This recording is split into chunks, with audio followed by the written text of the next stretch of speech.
अस्सलाम वालेकुम। कैसे हैं भाई सब? उम्मीद है सब खैरियत से होंगे।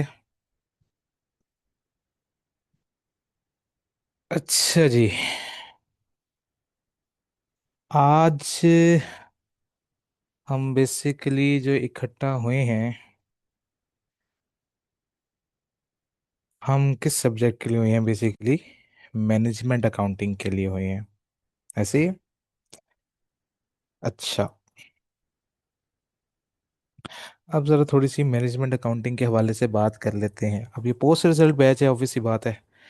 तो आप में से मैक्सिमम लोग जो होंगे वो रिपीटर हैं, या कोई पहली बार भी जो है वो मैनेजमेंट अकाउंटिंग पढ़ा है, ये मुझे ज़रा काइंडली बता दें।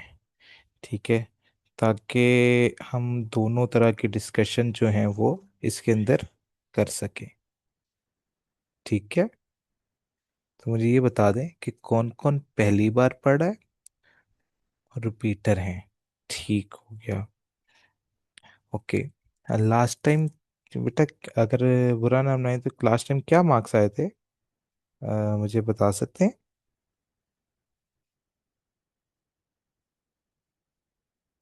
मार्क्स अगर अपने अपने आप जो हैं वो शेयर कर सकें।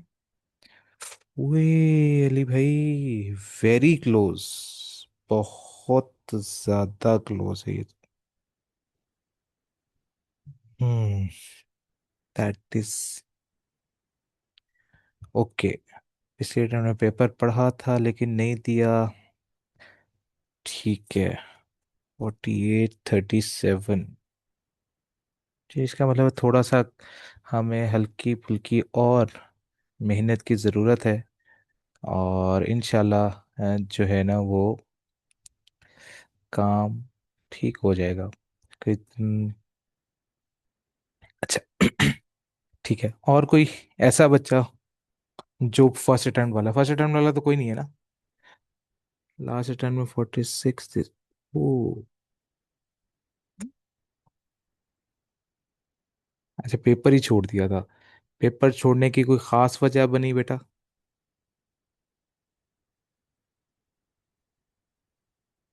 चैप्टर के बाद आपने आगे कुछ पढ़ा है? आ, नहीं। जो प्री वाला बैच है उसके अंदर कुछ नहीं है, लेबर तक ही चला है उधर। उधर लेबर तक ही पढ़ाया है। ठीक हो गया। अच्छा, अब थोड़ा सा जो है ना, मैं आप लोगों के साथ ये तो मैंने चलो थोड़ी बहुत एक गपशप कर ली ताकि मुझे आइडिया हो जाए कि आप लोगों का क्या हिसाब किताब है।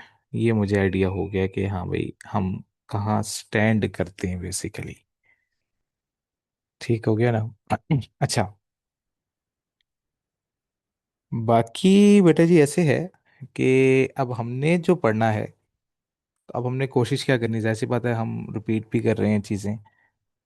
जो गलतियां पिछली बार हुई हैं कोशिश करनी है वो नहीं करनी। कुछ गलतियां मैं आइडेंटिफाई करके दूंगा, मोस्ट प्रोबेबली आपकी गलतियां उनमें से ही एक होंगी। ठीक है, जो बच्चे अक्सर गलतियां करते हैं, सबसे पहली मिस्टेक जो हम करते हैं इस पेपर के अंदर, खास तौर पे, कि टीचर जो सवाल करवाता है सिर्फ उसके ऊपर रिलाई कर जाते हैं, खुद से कोई एक्स्ट्रा प्रैक्टिस नहीं करते। सबसे बड़ी चीज है, देखो एक टीचर सवाल करवा रहा है, हाँ ठीक है, आपने उसको बड़े गौर से सुना भी होगा, उस समझा भी होगा, आपको समझ भी आई होंगी चीजें। इसमें कोई शक नहीं है कि जो टीचर आपको समझा रहा होगा उसने आपके ऊपर पूरी एफर्ट लगाई होगी उस चीज को समझाने के लिए। और आपने समझी भी होगी और आपको समझ भी आई होगी। लेकिन जब खुद एग्जाम में बैठे तो वहां पे जाके ब्लैंक हो गए, हमें कुछ समझ ही नहीं आया क्या कर रहे हैं। क्यों? क्योंकि हमने प्रैक्टिस नहीं की थी किनकी? नए सवालों की। जो सवाल टीचर करवा देता है क्लास में, उसको दोबारा कर लेना कोई बड़ी बात नहीं है। ये मैं बता दूं, ये कोई बड़ी बात नहीं है कि आपने जो चीज टीचर ने करा दी हमने वही सवाल दोबारा जाके कर लिया। That is not an achievement at all, खास तौर पे कॉस्ट के पेपर में। ठीक है ना? हमेशा जब भी प्रैक्टिस करनी है ना, आपको पता लगाना है कि आप कहाँ स्टैंड करते हो। आपने हमेशा नया सवाल प्रैक्टिस करना है। पहली चीज, नए सवाल प्रैक्टिस करने में किन दो चीजों का ख्याल रखना है? पहली चीज का ख्याल रखना है कि हमने सवाल के अंदर देर कितनी लगाई है। एक ये भी बड़ा मसला है। हम जाते हैं ना, पेपर अटेम्प्ट करते हैं। पेपर हमने अटेम्प्ट किया, और पेपर अटेम्प्ट करते ही हमें पहला सवाल हम अटेम्प्ट करने का, हमने कहा भाई बड़ा अच्छा आता है, आपने चूज किया, सबसे बेस्ट क्वेश्चन अपना चूज किया। आपने पेपर अटेम्प्ट शुरू कर दिया। आपने जब वो पहला सवाल खत्म किया ना, आपको पता लगा जी आपका 1 घंटा गुजर चुका है। अब वो जब 1 घंटा गुजरा तो पहला प्रेशर तो वहीं पर आ जाएगा भाई, ये क्या हो गया मेरे साथ? 1 घंटा एक सवाल में गुजर गया। टोटल तो मुझे 9 सवाल करने थे। ये क्या हो गया मेरे साथ? अभी 8 सवाल रहते हैं मेरे। सबसे पहले तो आपका मोराल वहीं का वहीं डाउन हो जाता है। और उस मोराल डाउन होने की वजह से क्या होता है, जो पेपर आता भी होता है ना, अक्सर हम भूल जाते हैं। तो टाइम मैनेजमेंट नहीं आपने सीखी। एक, नए किस्म के सवाल करना नहीं सीखा आपने। दूसरा, टाइम मैनेजमेंट नहीं सीखी। तो प्रैक्टिस ये दोनों चीजें आपकी पक्की करेगी, आपके कॉन्सेप्ट भी पक्के करेगा, आपकी टाइम मैनेजमेंट भी बेहतर करेगा। तो इसलिए हमेशा वो सवाल करो जो आपने पहले कभी अटेम्प्ट नहीं किया है। टीचर ने करा दिया, वेल एंड गुड, बहुत अच्छी बात है। अच्छा, टीचर वाला सवाल जब दोबारा करने जाओगे ना, उसमें एक प्रॉब्लम आएगी। सवाल तो आप कर लोगे, क्यों? क्योंकि आपके जहन में कुछ ना कुछ बातें होंगी, टीचर ने इस हवाले से ये बात की थी, इस हवाले से ये बात की थी। तो आपने पढ़े बगैर ही वो सिनेरियोस वहीं से पिक करने शुरू कर दिए डायरेक्ट, क्योंकि वो आपको आते थे। जो चीज आपको आती है उसको करना क्या ही बड़ी बात है। हाँ वो ठीक है, थोड़ा सा कॉन्सेप्ट पक्का जरूर हो जाएगा, हाँ थोड़ा बेहतर हो जाएगा, लेकिन आप टाइम मैनेजमेंट नहीं सीख पाओगे। क्यों? क्योंकि वो चीजें आपको पता थी, कौन सा पॉइंट कहाँ से पकड़ना है, क्या करना है, उसके साथ किस तरह से करना है। आप वो सवाल जल्दी करके, और आप कहते हो वाह जी वाह, हमको तो बड़ा आता है। हमें चीज आती है, हमें तो सब मालूम है, हम तो कर लेंगे। ठीक है, हमारे टाइम से हो जाता है पेपर, टाइम का भी कोई मसला नहीं है। लेकिन जब वो नया किस्म का सवाल आता है तो प्रोग्राम जो होता है वो बढ़ जाता है, वो खत्म हो जाता है। तो ये वाला काम नहीं करना। ठीक है, तीसरी चीज, कभी भी क्वेश्चन करते हुए, जब भी आप एक नया क्वेश्चन प्रैक्टिस कर रहे हो, सोल्यूशन साथ साथ नहीं देखना, खुदा का वास्ता है यार। ये सोल्यूशन साथ साथ देखने वाली बीमारी नहीं लगानी खुद को। हमें ये सबसे ज्यादा बीमारी है न्यूमेरिकल पेपर के अंदर। पहला स्टेप करते हैं, पीछे से आंसर चेक करते हैं, ठीक है मैं सही जा रहा हूं, मेरी डायरेक्शन ठीक है, मैं कुछ गड़बड़ तो नहीं कर रहा। अपना सवाल एक दफा पहले मुकम्मल करें, चाहे गलत करें कोई मसला नहीं है। गलतियां करोगे तो सीखोगे। मैं बार बार एक बात करता होता हूं, गलतियां करोगे तो ही सीखोगे। गलतियां नहीं करोगे तो सीखोगे क्या? इसलिए सवाल करो, पूरा करो, चाहे गलत करो, कोई मसला नहीं है। क्योंकि यहां पे आपको, आपने जल्दी कर लिया पेपर प्रैक्टिस में, या आपने सही कर लिया, तो कोई अवार्ड नहीं मिलना। अवार्ड कब मिलना है? जब फाइनल पेपर आपका ठीक होगा। अगर फाइनल पेपर ही आपका ठीक नहीं हो रहा, देन सॉरी, आप जो है ना फिर बहुत पीछे जा रहे हैं मेरे भाई। ठीक है ना? तो काइंडली ये 2-3 चीजों के ऊपर अगर आप काम करना शुरू कर दो ना, तो आपका पेपर बड़ी आसानी से निकल जाएगा। सवाल हमेशा नए करने हैं, नए नए सवाल ट्राई किया करो, किया करो, गलतियां करो, जैसे मर्जी करो, करने हैं। सोल्यूशन साथ साथ नहीं देखना। ठीक है, इस चीज का आपने ख्याल रखना है कि आप सोल्यूशन साथ साथ नहीं देखेंगे। एक बार पूरा सवाल कर लें, फिर बेशक सोल्यूशन देखें, फिर अंदर से गलतियां आइडेंटिफाई करें कि मैंने गलतियां कितनी की हैं। मैं हमेशा एक बात करता होता हूँ, अक्सर बच्चा कहता है कि यार मैं, सर वो मैं जो ना 48 पे फेल हो गया, 47 पे हो गया, 40s में फेल हो गया, मुझे थोड़ी सी और तैयारी करता तो पास होता था। हाँ ठीक है, वो बात कि आप थोड़ा सा और तैयारी करते तो आप पास हो जाते। लेकिन आप दूसरी साइड सोचें उसकी। दूसरी साइड क्या थी? आपको अगर कोई 40 नंबर पे फेल हो रहा है, कोई 45 नंबर पे फेल हो रहा है, इसका मतलब है उसको 55 नंबर का पेपर नहीं आता था। 55 नंबर की गलतियां कर कर आया पेपर में। तो इसका मतलब है हमें काफी सारी चीजें नहीं आती थी, हम फुली प्रिपेयर होकर नहीं गए थे, जिसकी वजह से हमने पेपर फेल किया है। तो हमेशा टारगेट रखो पेपर के अंदर कि मैं 50 मार्क्स की गलतियां करके आ सकता हूं। और बात ये भी ऐसी है, एग्जामिनर तो मुंह से कहता है यार मैं नंबर देना चाहता हूँ, बच्चा नंबर लेना नहीं चाह रहा। उसने इतनी बड़ी बात कर दी कि भाई पहले स्टेप में अगर कोई गलती हुई है, अगर उस हिसाब से बाकी सोल्यूशन ठीक है तुम लोगों का, बाकी स्टेप्स में कोई गलती नहीं की, तो बाकी स्टेप्स के मैं पूरे नंबर दूंगा, सिर्फ पहले स्टेप के नंबर काटूंगा, बेशक उसका टोटल ही क्यों ना एंड पे आ रहा हो। तो जब आप पहली चीज गलत लिखते हो तो आखिरी जवाब तक वो गलती ही रहती है, जब भी टोटल करने जाओगे वो गलत टोटल आएगा। उसने कहा नहीं, मैं टोटल के कभी नंबर नहीं काटूंगा, गलत टोटल के, जिस स्टेप पे तुमने गलती की हुई होगी सिर्फ उसके नंबर काटूंगा। जहां जहां तुम गलती नहीं करोगे उस स्टेप के तुम्हें पूरे पूरे नंबर दिए जाएंगे। इससे ज्यादा और बेचारा क्या करे। तो लिहाजा खुद को इसके लिए तैयार करें कि भाई हमारे पास इतनी नंबर ऑफ मिस्टेक्स करने की गुंजाइश मौजूद है, और मैं इसके हिसाब से चीजें आगे लेके चल सकता हूँ। ठीक है ना। तो बस ये दो तीन चीजों पर अगर आप काम कर लें इंशाल्लाह, तो एमए मुश्किल पेपर नहीं है। इंशाल्लाह इंशाल्लाह, अगर हम इसके ऊपर काम करेंगे तो हमें पास होने से कोई नहीं रोक सकता। ठीक होगी ना बात। बाकी ये कि मैं जो पढ़ाऊंगा आपको, मैं हर चैप्टर के नोट्स आपको प्रोवाइड किया करूंगा। ठीक है। हर चैप्टर के नोट्स आपको मिला करेंगे, और उन्हीं नोट्स से मैं आपको सारी प्रैक्टिस कराया करूंगा। पहले मैं कॉन्सेप्ट डिलीवर किया करूंगा, कॉन्सेप्चुअल क्वेश्चंस हुआ करेंगे, देन उस कॉन्सेप्चुअल क्वेश्चंस के बाद हम पास पेपर्स किया करेंगे, और पास पेपर्स के बाद उस चैप्टर को वाइंड अप किया करेंगे। ठीक है।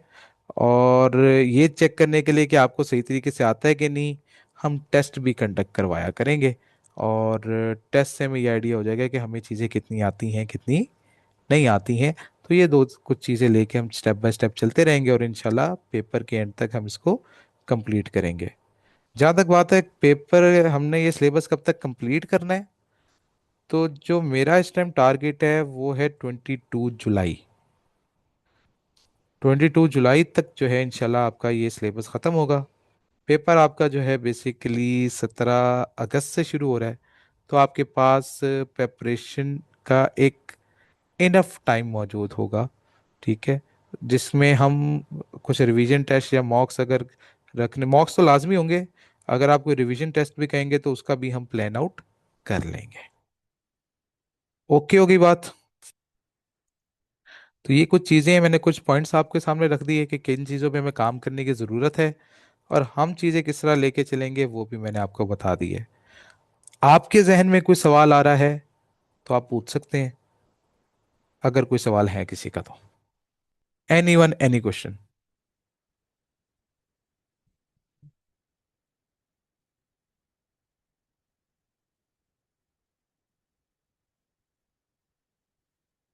चले, ठीक हो गया। ले फिर बिस्मिल्लाह करते हैं। बहुत ज़्यादा हम टाइम ज़ाया नहीं करेंगे, हम डायरेक्टली अपना चैप्टर नंबर 1 जो है वो इंट्रोडक्शन टू कॉस्ट का वो स्टार्ट करते हैं। ये बता देंगे किस ऑर्डर से चैप्टर कर। मैं बुक के तकरीबन बुक का ऑर्डर होगा, बुक के ऑर्डर से थोड़ा सा ऊपर नीचे करूंगा, बहुत ज़्यादा नहीं करूंगा। मतलब पहले इंट्रोडक्शन टू कॉस्ट होगी, उसके बाद आपका इन्वेंट्री वैल्यूएशन का चैप्टर आएगा, फिर उसके बाद ओवरहेड्स हैं। ठीक है। ओवरहेड्स के बाद लेबर करेंगे, लेबर के बाद आपका जो है एब्जॉर्प्शन मार्जिनल कॉस्टिंग होगा, उसके बाद process costing, job costing, and onward इस तरह चलते जाएंगे हम। प्री वालों की क्लास जो है वो नेक्स्ट वीक होगी। ठीक है। जो प्री बैच है ना, इस ये वीक उनका टेस्ट वीक है बेसिकली, इसमें टेस्ट होंगे उनके सारे। अच्छा जी। बिस्मिल्लाह करते हैं। अभी बेटा एक टेस्ट हुआ, अभी आगे और टेस्ट भी आने हैं इंशाल्लाह इस वीक में। नहीं जी। औज़ुबिल्लाहि मिनश्शैतानिर्रजीम, बिस्मिल्लाहिर रहमानिर रहीम। ले जी, हम चैप्टर नंबर 1 से स्टार्ट करने लगे हैं। जिसका नाम क्या है, इंट्रोडक्शन टू कॉस्ट। ठीक है ना। इंट्रोडक्शन टू कॉस्ट की हम बात करने लगे हैं। इसमें थोड़ी सी बेसिक नॉलेज लेंगे कॉस्ट के बारे में, और फिर उसको हम आगे लेकर चलेंगे। ठीक है। चार टर्मिनोलॉजीज है बेसिकली हमारे पास, जिसके बारे में हमें फर्क पता होना चाहिए। एक हमारा है फाइनेंशियल अकाउंटिंग, एक हमारे पास है फाइनेंशियल रिपोर्टिंग, एक है कॉस्ट अकाउंटिंग, और एक है मैनेजमेंट अकाउंटिंग। इनके दरमियान डिफरेंस क्या है? तो अगर हम फाइनेंशियल अकाउंटिंग में बात करें तो फाइनेंशियल अकाउंटिंग में मेनली तीन काम होते हैं। कितने काम है मेनली? तीन काम किए जाते हैं। ठीक है। नंबर वन, रिकॉर्डिंग, फिर reporting, and then analysation of the financial transactions. और अगर मैं बात करूं फाइनेंशियल रिपोर्टिंग की, तो रिपोर्टिंग में हम सिर्फ क्या करते हैं, पब्लिसाइज करते हैं अपनी फाइनेंशियल स्टेटमेंट्स को according to the standards and regulations. ठीक है ना। रिपोर्टिंग है जिसके अंदर हम क्या बनाते हैं, अपनी income statement, balance sheet, statement changes in equity, उसके बाद हमारे पास कैश फ्लो स्टेटमेंट, और उसके बाद notes to the financial statement, जो कि हमारे पास मेनली किसके लिए होते हैं, एक्सटर्नल यूजर्स के लिए होता है, या जिनको हम स्टेक होल्डर्स कहते हैं, उनके लिए ये फाइनेंशियल रिपोर्टिंग की जाती है। फिर आती है हमारे पास दो चीजें जो मेन हमारा जिनसे कंसर्न है, वो क्या है, कॉस्ट अकाउंटिंग और मैनेजमेंट अकाउंटिंग। ये क्या है? ये इंटरनल चीजें हैं दोनों, कॉस्ट अकाउंटिंग भी और मैनेजमेंट अकाउंटिंग भी। कॉस्ट अकाउंटिंग का काम क्या है? पैसे की तरफ नजर रखना कि कहां लग रहा है, कितना लग रहा है, ये चीजें देखना कॉस्ट अकाउंटिंग का काम है। वैल्यूएशन करना कि कहां कहां कितना कैसा पैसा लगा है, ये सारा कॉस्ट अकाउंटिंग ने देखना है। मैनेजमेंट अकाउंटिंग ने क्या करना है मेनली? मैनेजमेंट अकाउंटिंग क्या करेगी, फोकस करेगी डिसीजन मेकिंग के ऊपर। कहां पैसा लगाना है, क्यों पैसा लगाना है, पैसा ज्यादा लगा है या कम लगा है, उसकी रीजन। अगर पैसा हमने सोचा था कम लगेगा लेकिन ज्यादा लग गया तो क्यों लगा, ये भी मैनेजमेंट अकाउंटिंग ने देखना है। ठीक है। अगर कम लग रहा है तो क्यों लग रहा है, कहीं मैं कोई चीप प्रोडक्ट तो नहीं बनाने लग गया। ठीक है ना। तो मैनेजमेंट अकाउंटिंग का काम है हर चीज को मैनेज करना, हर किस्म की इंफॉर्मेशन अपने पास रखना, ताकि वो टाइमली क्या ले सके, कंपनी के लिए डिसीजन ले सके। ठीक होगी ना बात? तो कॉस्ट अकाउंटिंग में सिर्फ खर्चों पे नजर रखनी है कि कहां कहां कितना कितना खर्चा हो रहा है, क्यों हो रहा है, किस वजह से हो रहा है, कहां करना है, ये सारी की सारी चीजें मैनेजमेंट अकाउंटिंग वाला देख रहा होगा। ठीक है। और इन दोनों के लिए कोई रूल्स एंड रेगुलेशंस नहीं है जैसे कि फाइनेंशियल अकाउंटिंग में हुआ करते हैं। स्टैंडर्ड्स वगैरह कोई नहीं है। कोई अकाउंट आपने कोई चीज मेंटेन करनी है करें, कोई चीज मेंटेन नहीं करनी ना करें। ठीक है ना। तो इसके अंदर किसी किस्म की कोई रिस्ट्रिक्शन नहीं है बाय लॉ कि आपने ये चीजें इस तरह से मेंटेन करनी है। आप करना चाहें तो कर सकते हैं, नहीं करनी तो ना करें, इट्स ओके। ओके होगी बात? यहां तक किसी को कोई मसला, कोई सवाल? अगर किसी का कहीं भी कोई सवाल हो टॉपिक से रिलेटेड, तो वो पूछ लिया करे बिला झिझक। ठीक है ना। उसने सवाल पूछना है कि सर हमें यहां से ये वाली बात समझ नहीं आई है। यहां तक आने क्लियर? अच्छा जी। अब हम बात करते हैं ये जो मैनेजमेंट है, मैनेजमेंट अकाउंटिंग के अंदर हमें सबसे पहले किस चीज की जरूरत होगी? हमें सबसे पहले जरूरत होगी मैनेजमेंट इंफॉर्मेशन की। हमें पहले इंफॉर्मेशन चाहिए होगी, तो जब तक हमारे पास इंफॉर्मेशन नहीं आएगी, हम कोई भी डिसीजन कंपनी के लिए नहीं ले सकते, ऑर्गेनाइजेशन के लिए नहीं ले सकते। तो इंफॉर्मेशन रिक्वायर्ड होगी किसके लिए? तीन कामों के लिए: planning, control, and decision making. तो मैनेजमेंट अकाउंटेंट क्या करेगा? जब उसके पास इंफॉर्मेशन आएगी तो वो उसको प्लान करेगा, देन उसको कंट्रोल करेगा, एंड देन जहां जहां मुझे डिसीजन मेकिंग की जरूरत होगी वो वहां पे डिसीजन मेकिंग भी करेगा। लेकिन बात यह है कि हमें इंफॉर्मेशन कौन सी चाहिए? वो भी किसने करनी है डिसाइड? मैनेजमेंट डिसाइड करना है। What management information is produced depends on the organization needs and how relevant the data that information is to manager. हमें देखना होगा कि हमें किस इंफॉर्मेशन की जरूरत है। लाइक फॉर एग्जाम्पल, मैंने कहा भाई मेरी कंपनी की सेल्स गिर रही हैं, मैं ऑर्गेनाइजेशन का मैनेजर हूं, मैंने कहा भाई ये क्या हो रहा है, मेरी कंपनी की सेल्स गिर रही हैं। ठीक है, मेरी कंपनी की सेल्स क्यों गिर रही हैं, पहले इसकी वजह जाननी पड़ेगी कि रीजन क्या है, मसला क्या हुआ है, क्यों सेल्स गिर रही हैं, ऐसा क्या हुआ है। उसकी वेरियस रीजन हो सकती हैं। हो सकता है मेरे कंपेटिटर ने प्राइस गिरा दी हो, उसकी वजह से ऑब्वियस सी बात है, जब वो कंपेटिटर प्राइस गिरा देगा तो फिर मेरे जो कस्टमर होंगे उसके पास स्विच हो रहे होंगे। ठीक है ना। हो सकता है कि मार्केट का ही डाउनफॉल चल रहा हो, ठीक है, मार्केट ही बर्बाद चल रही हो, मार्केट का ही बेड़ा गर्क हो चुका हो, तो ऑब्वियस सी बात है फिर मेरा भी बेड़ा गर्क हो रहा होगा बीच में। ठीक है ना। तो हमें जानना है कि हम किस चीज के बारे में जानना चाहते हैं, तो उसके बारे में हम सारी इंफॉर्मेशन इकट्ठी करेंगे। ठीक है। तो कहता है the more sophisticated and susceptible to change a business is and the more it will benefit from timely and accurate management information. कहता है जितनी टाइमली हमें इंफॉर्मेशन मिलेगी उतना अच्छा डिसीजन हम अपने ऑर्गेनाइजेशन के लिए ले सकेंगे। ठीक है ना। तो प्लानिंग में हम क्या करेंगे, अपना एक कोर्स ऑफ एक्शन जो है वो देखेंगे कि हमारा कोर्स ऑफ एक्शन क्या होगा। Manager plans a course of action rather than just letting things happen. मैं ये नहीं करूंगा यार उनके हाल पे छोड़ दूं। भाई मैंने कोर्स ऑफ एक्शन बनाना है, मैंने अपनी टीम को एक टारगेट देना है। मैंने कहा भाई सेल्स गिर रही हैं, मुझे कब तक रिपोर्ट चाहिए, मैंने एक टाइम लिमिट दी, मैंने कहा मुझे 2 दिन के अंदर रिपोर्ट चाहिए कि भाई मेरे सेल्स गिरने की वजह क्या है, मुझे इंफॉर्मेशन ला के दो पूरी। ठीक है।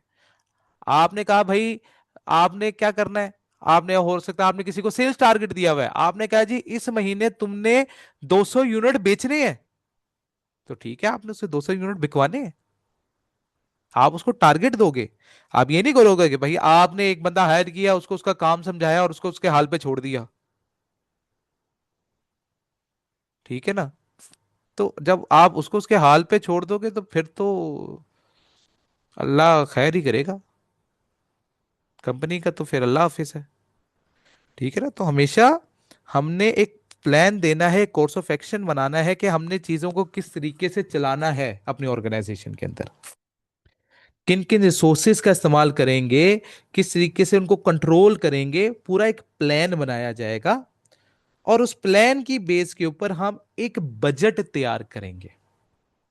ठीक है ना। कि भाई हमने कहाँ कहाँ, आप ये भी डिसाइड करो, आप जाहिर सी बात है जब आप कंपनी चलाने लगे हो तो आप पहले टारगेट बनाओगे, अच्छा यार मैंने आने वाले साल में कितनी सेल्स करनी है, मैंने आने वाले साल में 50,000 यूनिट सेल करने हैं। Okay fine. अब 50,000 यूनिट सेल करने के लिए आपको कितने यूनिट्स बनाने पड़ेंगे, कितने खरीदने पड़ेंगे, कितनी लेबर हायर करनी पड़ेगी, कितने मैनेजमेंट के बंदे रखने पड़ेंगे, कितनी मार्केटिंग करनी पड़ेगी, आप ये पूरा एक प्लान बनाओगे। उस प्लान को हम बोलते हैं बजट। अच्छा अब अच्छी चीज क्या है, ये बजट आपने यहां पे नहीं पढ़नी, बजट का पूरा टॉपिक जो है आपका बीआईए के अंदर मौजूद है। तो जब बीआईए पढ़ोगे तो वहां पे हम सीखेंगे कि बजट हम तैयार कैसे करते हैं। ठीक है ना। पहले छोटे छोटे बजट बनते हैं, फिर उन सबको मिलके एक मास्टर बजट बनता है। तो वो बजट का एक तरीकेकार होगा जो आपने किस में पढ़ना है, जाके बीआईए के अंदर पढ़ना है। लेकिन जानना यह जरूरी है कि वो प्लानिंग स्टेज का हिस्सा है जिसमें हम प्लान आउट करेंगे कि हमने आने वाले वक्त में अपनी कंपनी के अंदर क्या क्या एक्टिविटीज करनी है, किस किस तरीके से करनी है, उनके क्या रूल्स एंड रेगुलेशंस होंगे काम करने के। ठीक है, हमने अपना एनवायरनमेंट स्ट्रिक्ट एनवायरनमेंट रखना है या लीनियर एनवायरनमेंट रखना है, क्या हम रखेंगे, किस हिसाब से काम किया जाएगा, सारे मिलके काम करेंगे या एक अथॉरिटेटिव वे से काम किया जाएगा। तो ये सारी चीजें हमें देखनी पड़ेंगी। ठीक है ना। फिर प्लानिंग के बाद क्या करेंगे, कंट्रोल। प्लान कर लिया, प्लान करके जिन लोगों के काम थे उन लोगों को उनके काम समझा दिए। ठीक है, हमने उनको डेलीगेट कर दिया उनका काम। डेलीगेट करने के बाद उनके हाल पे नहीं छोड़ना, उनको कंट्रोल करना है, देखना है थोड़ी थोड़ी देर बाद, हाँ भाई ये सही तरीके से काम कर रहा है कि नहीं कर रहा, ये कोई मतलब दो नंबरी तो नहीं मार रहा काम में, यूट्यूब वगैरह तो नहीं खोल के बैठ गया, इस तरह की हरकतें तो नहीं कर रहा। तो आप ये चीजें साथ साथ क्या कर रहे होगे, देखते रहोगे कि हाँ भाई सही तरीके से काम हो रहा है। हाँ अगर सही तरीके से काम हो रहा है तो हम कहेंगे यार वेल एंड गुड, बहुत अच्छी बात है, इसको काम करने। तो अगर सही तरीके से नहीं हो रहा होगा तो उसे पहले प्यार से समझाएंगे, फिर डांट डपट के समझा सकेंगे। ठीक है ना। और फिर चेक करने के लिए आ रहा है काम सही तरीके से हो रहा है कि नहीं, आप उस प्लान को अपने एक्चुअल रिजल्ट्स के साथ क्या करेंगे, कंपेयर करेंगे। ठीक होगी ना बात। तो आपने अपने एक्चुअल रिजल्ट्स जो हैं उनको कंपेयर करना है आपके बजट के साथ। तो आप बजट उठाएंगे, बजट को अपने एक्चुअल रिजल्ट्स के साथ कंपेयर करेंगे, फिर देखेंगे कि आया किसी की परफॉर्मेंस अच्छी है या किसी की परफॉर्मेंस बुरी है। अगर आपको लग रहा है किसी की परफॉर्मेंस खराब जा रही है, अकॉर्डिंग टू द स्टैंडर्ड्स नहीं जा रही है, तो फिर उसके अंदर क्या अमेंडमेंट लाने की जरूरत है, क्या कमी रह गई थी, वो देखना पड़ेगा हमें। लाइक फॉर एग्जाम्पल, मैंने कहीं सस्ती लेबर तो नहीं हायर कर ली थी। दो नंबर ले सस्ती लेबर हायर कर ली पैसे कम खर्च करने के चक्कर में, तो भाई उसको तो काम ही ठीक तरीके से नहीं आता, तो वो तो मेरा टारगेट कभी अचीव ही नहीं करके दे सकता। हाँ अगर मैंने स्किल्ड लेबर हायर की थी तब भी टारगेट अचीव नहीं हो रहा, तो फिर तो मुझे क्या करना पड़ेगा, फिर हिसाब किताब देखना पड़ेगा कि भाई ये मसला क्यों आ रहा है, वाई इट इज हैपनिंग। मुझे उसकी रीजन जाननी पड़ेगी कि भाई मैं स्किल्ड लेबर हायर की थी, इनको मैं अच्छे खासे पैसे पे कर रहा था, ये काम फिर भी नहीं हो रहा, तो मैं उसके हिसाब से चीजें देखूंगा।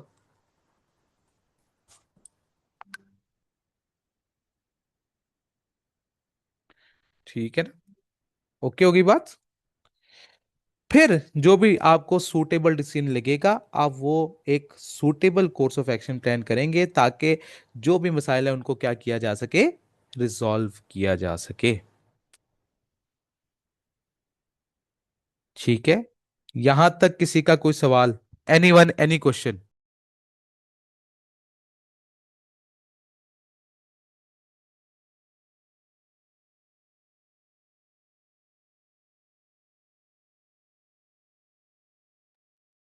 हाँ भाई, एनी वन एनी क्वेश्चन, किसी का कोई सवाल पूछने वाला है।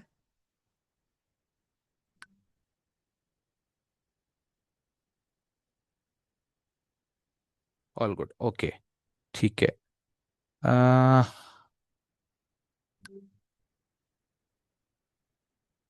ठीक हो गया।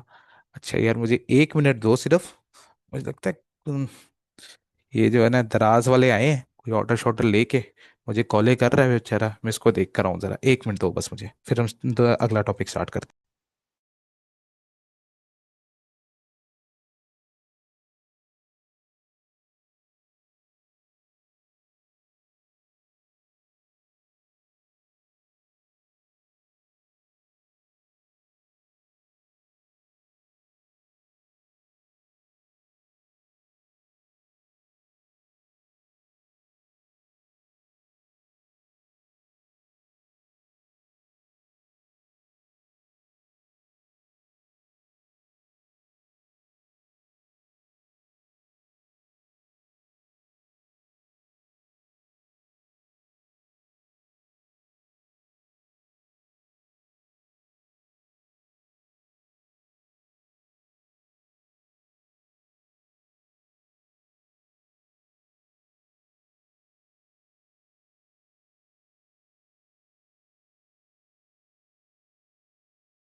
हाँ जी भाई, इधर ही हो सारे।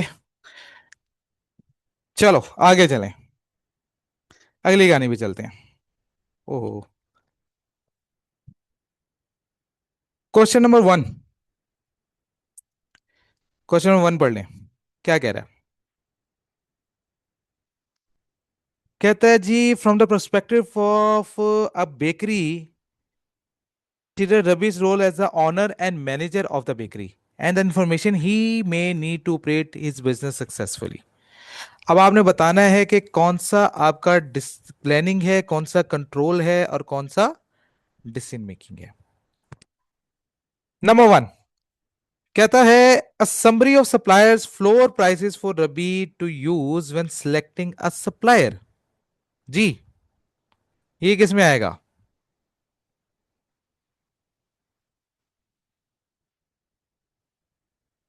ये प्लानिंग है, कंट्रोल है या डिसीजन मेकिंग है?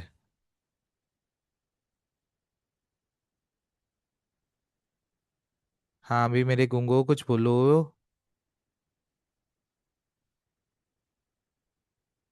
हेलो बेटा जी, सबको आवाजें आ रही हैं? सुनाई दे रहा है? हाँ।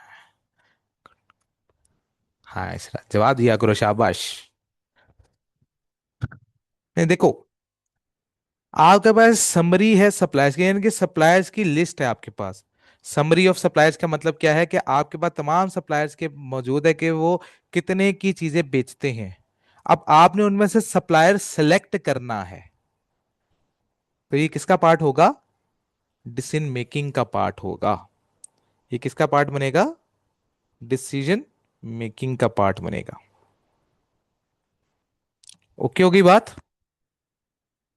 क्योंकि आप सिलेक्ट कर फैसला करना चाहते हो क्या आपने इनमें से कौन सा सप्लायर, जैसी बात है जिसकी सबसे कम कीमत होगी, आप उस सप्लायर को क्या कर रहे होगे? सिलेक्ट कर रहे होगे। ओके होगी बात? Next one, a report comparing the planned and actual number of bakery employ overtime hours. Planned और एक्चुअल आवर्स को कंपेयर कर रहे हैं, ये किसका पार्ट है?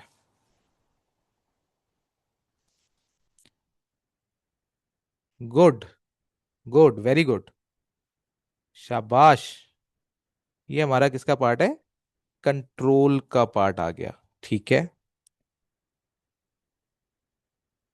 अच्छा, कोशिश किया करें यार, सारे जवाब दिया करें।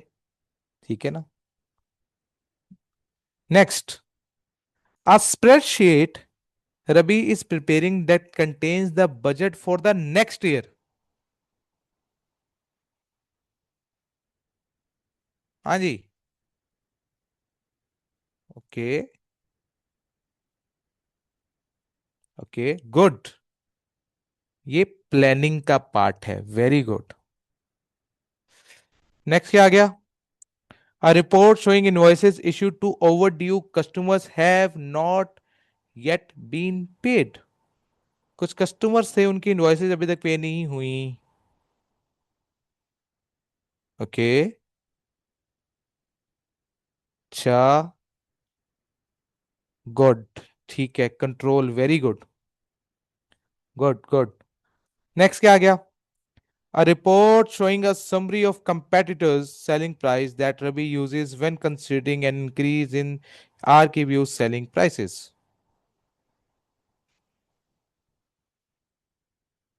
क्या बात है! गुड, गुड यार, छा गए हो। Very good. ये किसका पार्ट है? डिसीजन मेकिंग का पार्ट है, बिल्कुल ठीक है। Very good. अच्छा जी, अब हमने क्या कहा? अब थोड़ा सा और आगे, थोड़ा सा हल्का हल्का पढ़ लेते हैं कि हमें मैनेजमेंट इन्फॉर्मेशन क्यों चाहिए होती है। कहता है, management information includes all information providing to manager and use for various purposes. हमने सीखा, प्लानिंग के लिए हमें चाहिए, कंट्रोल के लिए चाहिए, हमें डिसीजन मेकिंग के लिए इंफॉर्मेशन की जरूरत है। ठीक है। और आमतौर पे वो इन्फॉर्मेशन किस सूरत में हमें मिलती है? हम typically management account information includes budgets बनाते हैं, हम उसके अंदर हम क्या बनाते हैं? कोर्स ऑफ एक्शन बनाते हैं कि आने वाले वक्त में हमने कहाँ कहाँ कितना कितना पैसा लगाना है और कितने कितने यूनिट्स प्रोड्यूस करके कितने कितने यूनिट्स बेचने हैं। इन तमाम चीज़ों का बजट बन रहा होता है। ठीक होगी ना बात? फिर एक होती है फोरकास्टिंग। फोरकास्ट क्या होता है कि आने वाले वक्त में होगा क्या। अच्छा, फोरकास्टिंग की एक चीज याद रखना, एक बड़ा एक कंफ्यूजन रहता है। दिमाग में हमारे कि what is the difference between budget and forecast. Budget होता है at the start of the period, और फोरकास्टिंग जो होती है ना आमतौर पर वो ड्यूरिंग द पीरियड होती है। ठीक है ना, कि during the interim period current time के अंदर हम फोरकास्ट करें, दोनों में करते फ्यूचर ही प्रिडिक्ट हैं, लेकिन हल्का हल्का सा डिफरेंस है। लाइक फॉर एग्जांपल मैं बात करूं, मैं खड़ा था साल के शुरू में। साल के शुरू में मैंने डिसाइड किया कि मैं पूरे साल में 1 लाख यूनिट्स बनाऊंगा। That is budget. अब बजट बनाया, मैं काम शुरू कर दिया। 3 महीने गुजर गए। अब 3 महीने गुजर गए। अब 3 महीने गुजरने के बाद मुझे एहसास हुआ। मैंने कहा हाँ भाई, कितने यूनिट्स बने? तो असूलन अगर मैं पूरे साल में 1 लाख यूनिट्स बनाना चाहता हूं तो 3 महीने में कितने यूनिट्स बनने चाहिए थे असूलन? 25,000 यूनिट्स बनने चाहिए थे। तो जवाब आया हाँ, 25,000 यूनिट्स बनने चाहिए थे। तो अगर 25,000 यूनिट्स बनने चाहिए थे तो पता लगा कम बख्तों ने सिर्फ 18,000 यूनिट्स बनाए। ये तो रोला हो गया, हमारा टारगेट बहुत पीछे जा रहा है। तो फिर हमने एनालिसिस किया, उसका एनालिसिस करने के बाद पता लगा भाई हमारे वर्करों की तो इतनी औकात ही नहीं है कि वो जो है हर 3 महीने में 25,000 यूनिट्स बना सके। ये तो अभी बेचारे नए हैं, वो तुम्हारी जनजी की जुबान में बात करें ना, नूबड़े हैं, अभी तक नूब हैं। इनको तो आता ही नहीं काम अभी सही तरीके से। ये क्या बनाएंगे 1 लाख यूनिट्स? तो ये तो बर्बाद है। हमने कहा अच्छा, हम कितने यूनिट्स बना रहे? 18,000। 18,000 के हिसाब से साल में कितने बना लेंगे? 72,000 बना लेंगे। और अगर इनको मैं थोड़ा खींचूं तो फिर क्या कर लेंगे? कितना को खींच जाएंगे ये? मैंने कहा यार बहुत ज्यादा खींचा ना तो 80,000 यूनिट्स बना पाएंगे। 80,000 से नहीं ज्यादा बना पाते। इसे क्या कहेंगे हम? फोरकास्टिंग। ये फोरकास्टिंग मैंने कब की है? During the period. बजट कब बनाया था? शुरू में। कौन सा? 1 लाख यूनिट्स का। अब 3 महीने बाद में क्या हिसाब लगा रहा हूँ भाई, साल बाद सिर्फ मैं 80,000 यूनिट्स ही बना सकता हूँ। That is known as forecasting. ठीक है ना? तो बजट में और फोरकास्ट में एक माइनर सा डिफरेंस है। ओके होगी बात? बजट और फोरकास्ट में किसी किस्म का कोई मसला, कोई सवाल? Anyone, any question? ठीक है, गुड हो गया। आगे चलते हैं। आगे क्या? आगे वेरिएंसेस। वेरिएंसेस में हम क्या कैलकुलेट करते हैं? हम बेसिकली कंपेयर करते हैं जो हमने प्लान किया था, यानी कि जो बजट बनाया था। ठीक है, उस बजट को एक्चुअल रिजल्ट के साथ क्या कर रहे होते हैं?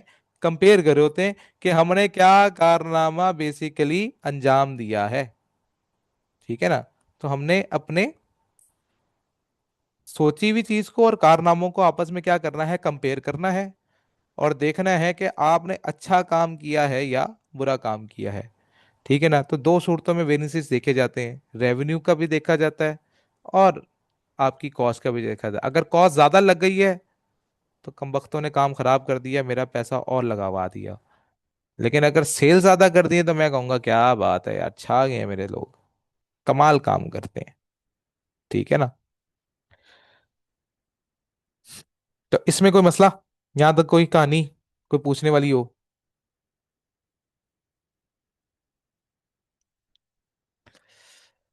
फिर आ जाते हैं हम इसके लिमिटेशंस की तरफ। लिमिटेशन क्या है? देखो, जब भी हमें इंफॉर्मेशन चाहिए तो वो एक अच्छी इंफॉर्मेशन चाहिए। तो एक अच्छी इंफॉर्मेशन की क्या क्वालिटीज हो सकती हैं? एक्यूरेट हो, कंप्लीट हो, ठीक है, फ्री फ्रॉम मिस स्टेटमेंट्स हो, रिलायबल सोर्स से डाटा आया हो, ठीक है, टाइमली चीज़ें कैलकुलेट की गई हो, तो हमें ऐसी इंफॉर्मेशन का फायदा होता है। लेकिन दूसरी चीज़ क्या है? लिमिटेशन में क्या आता है? भाई अगर मैंने जितने का मैं फायदा लेने लगा हूं उससे ज्यादा मैंने खर्चा कर दिया है, तो मेरे से ज्यादा बेवकूफ आदमी तो फिर कोई नहीं है।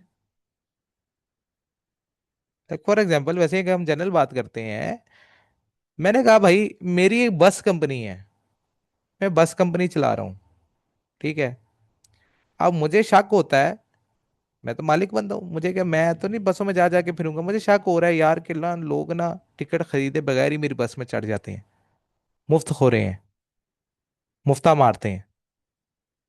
मैं ऐसा करता हूँ, मैं ना एक टिकट चेकर हायर करता हूँ, वो लोगों की ना टिकटें चेक किया करेगा। और खाली टिकटें चेक नहीं किया करेगा, वो रिपोर्ट भी एक बना के दिया करेगा मुझे। मैंने कहा ठीक है, ओके करो। हमने चेक किया सारा। हमने कहा हाँ भाई क्या सिस्टम है।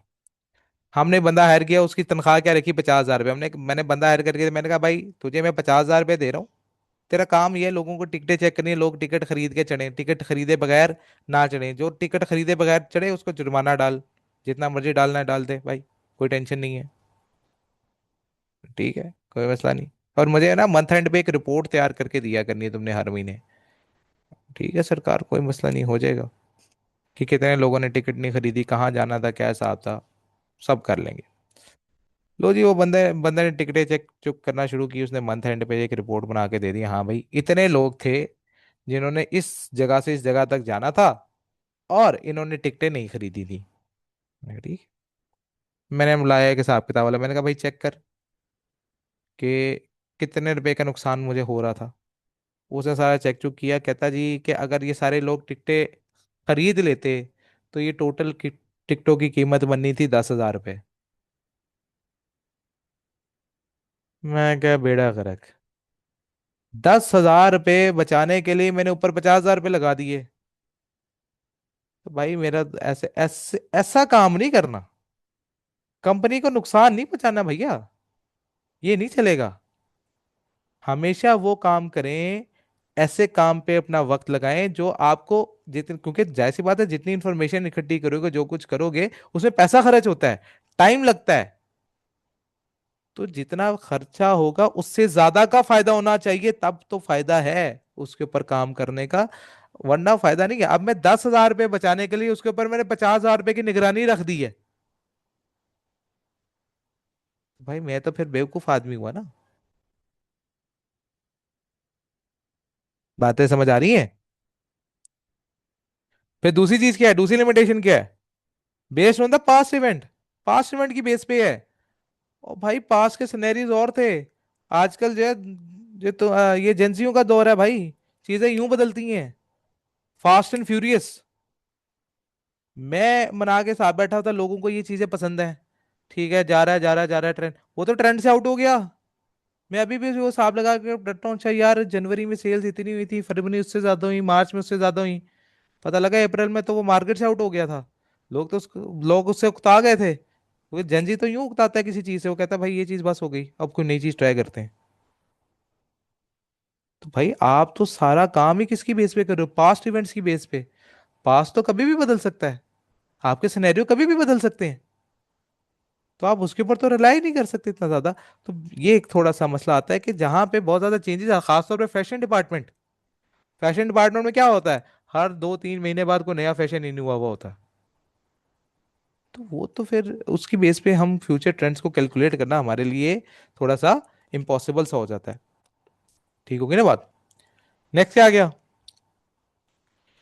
कहता no way to know if something is missing, हमें पता ही नहीं लग सकता कि हमारे पास कोई इन्फॉर्मेशन कम है या ज्यादा, क्योंकि भाई हम तो इन्फॉर्मेशन इकट्ठी कर रहे हैं, जितनी इन्फॉर्मेशन आ गई हमने उसी को मानना है।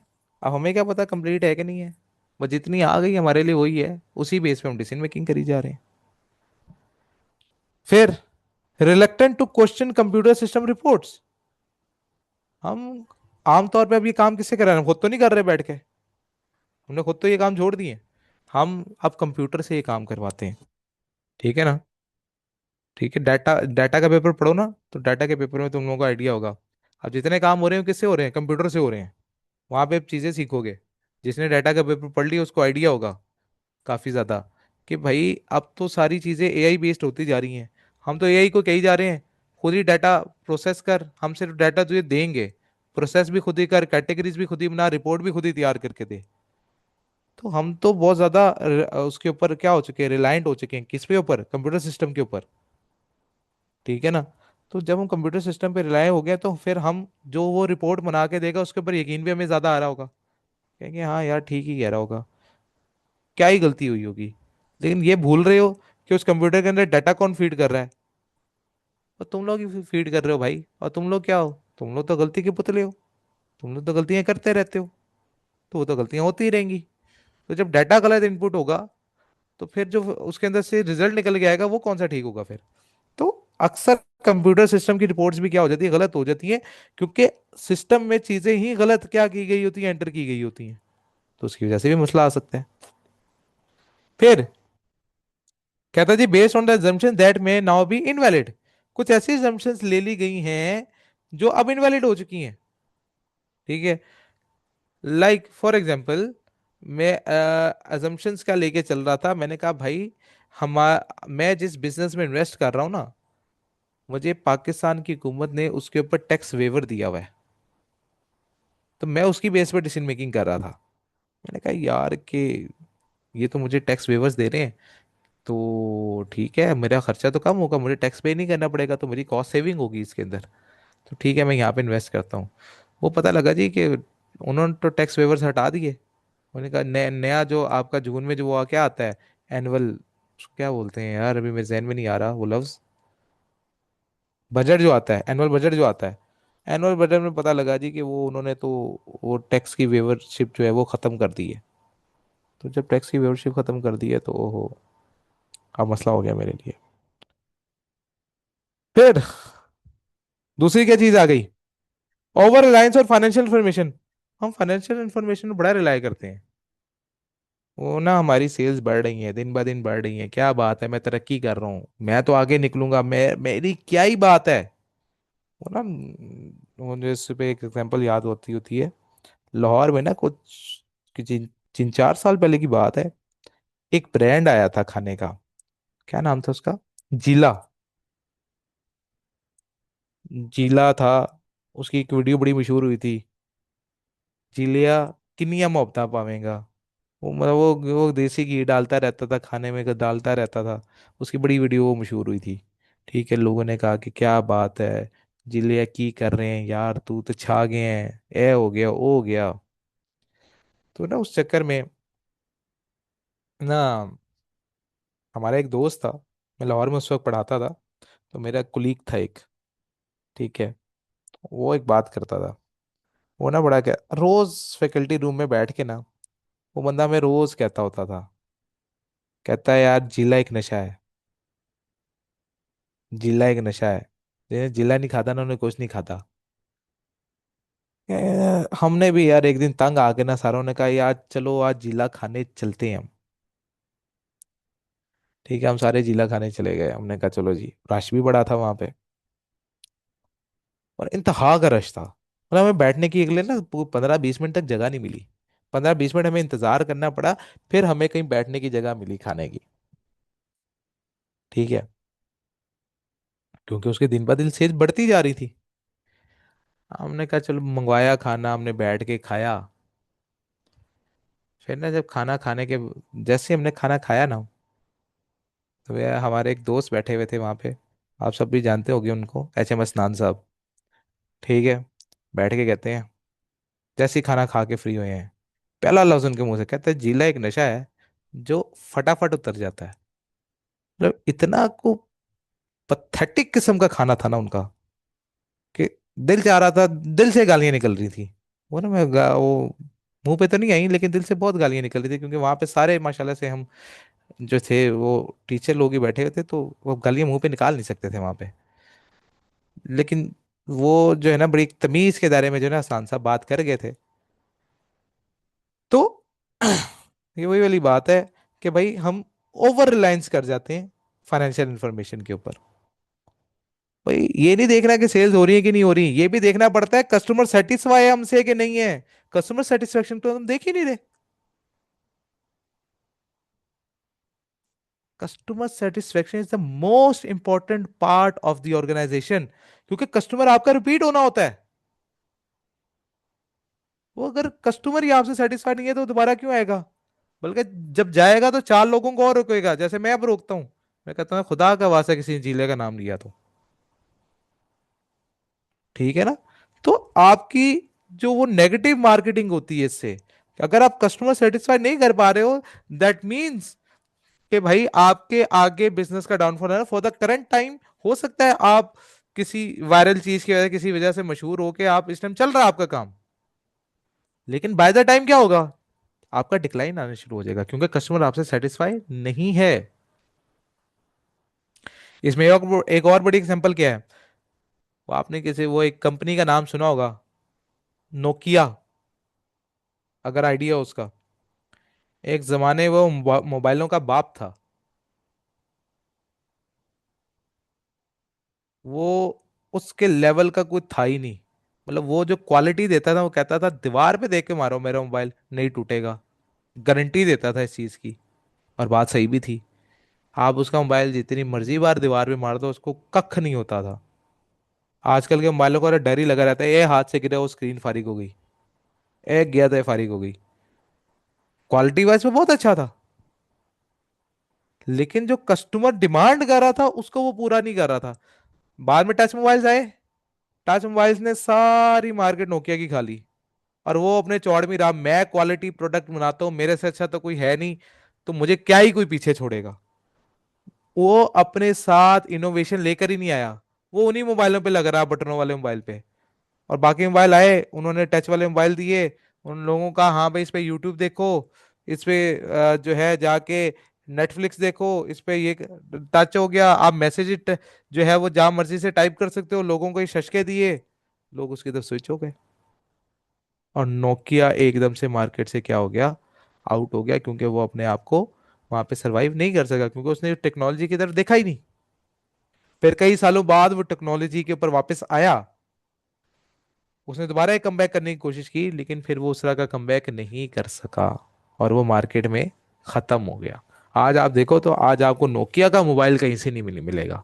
हाँ, वो पुराने वाले जो है सेट हैं, ठीक है, वो जो बटनों वाले 3310 हो गया, 1616 हो गया, इस तरह की चीजें आपको मार्केट से पुरानी वाली मिल जाएंगी।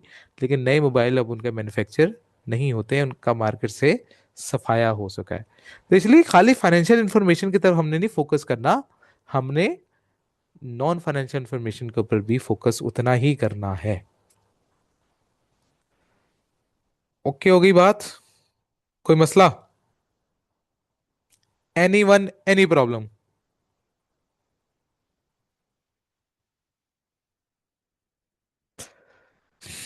चलो, गुड हो गया। नेक्स्ट आ जाओ, अगली गाने की है, कॉस्ट यूनिट इंफॉर्मेशन। अच्छा जी। आपको मैनेजर को क्या चाहिए? Manager need to know the cost and sources required to produce cost units to make well informed decision. This information can be use in several ways. आपको पता होना चाहिए कि आपकी चीज कितने रुपए में बनेगी, एक यूनिट बनाने में आपका कितना पैसा खर्च होगा, ताकि आप कुछ चीजें जान सको। अब आपको पता है जी, एक चीज मैं 50 रुपए में बनाता हूँ, मुझे 50 रुपए लगेंगे एक यूनिट बनाने में, मार्केट में कितने का सेल होगा? अच्छा, अगर मार्केट में 70 रुपए का सेल हो रहा है या 100 रुपए का सेल हो रहा है, फिर तो बात ठीक है। लेकिन अगर मैं 50 रुपए का बना रहा हूँ और मार्केट में वो 40 रुपए का बिकेगा, तो ऐसा काम तो मैं कभी नहीं करूंगा ना। तो ऐसा काम नहीं करना। तो अगर आपको पता है कि आपकी कॉस्ट, आपकी चीज कितने बन रही है, तो आप उससे डिसाइड कर सकते हो आपकी सेलिंग प्राइस क्या होगी। ठीक है, आप कहोगे अच्छा यार मैं 50 की चीज बना रहा हूँ, ऊपर मैं प्रॉफिट रखूंगा, तो चलो इसको 70 का बेचूंगा मैं। तो आपने किसको देख के डिसाइड किया? कॉस्ट को, कि कितना खर्चा हुआ, उस खर्चे के हिसाब से आपने सेलिंग प्राइस अपनी डिटरमिन कर ली। फिर आपने देखा क्या बनाना चाहिए मुझे, what decided what to produce. आपके पास एक से ज्यादा ऑप्शंस हैं, तो फिर आप देखोगे, आप फैसला करोगे मैं कौन सा वाला प्रोडक्ट बनाऊं। ये चीज हम सीखेंगे डिसीजन मेकिंग के चैप्टर में सही तरीके से, कि अगर आपके पास वेरियस ऑप्शंस अवेलेबल हों, तो फिर आप कौन सा प्रोडक्ट बनाने पे ज्यादा फोकस करोगे। ठीक है ना? दूसरी क्या चीज है, आपको कॉस्ट कंट्रोल करने में हेल्प मिलेगी। ठीक है ना? कि आपको पता लगे हाँ पे कहीं ओवर स्पेंडिंग नहीं करनी है आपने। जब आपके पास एक पता होगा कि एक यूनिट को बनाने में इतना खर्चा आएगा, तो आपने उसी खर्चे के अंदर कोशिश करनी है कि अपने यूनिट्स प्रोड्यूस करने हैं, उसके अंदर ओवर स्पेंडिंग नहीं करनी है। और ये आपके बजट्स बनाने में, प्लान बनाने में भी आपकी क्या करेगा, मदद करेगा। ठीक होगी बात? यहां तक कोई मसला, कोई सवाल? यहां तक कहानी क्लियर है?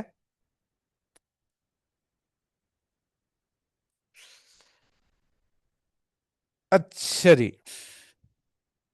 अब हम जो अगली बात करने लगे हैं वो है कॉस्ट क्लासिफिकेशन की। What is cost classification?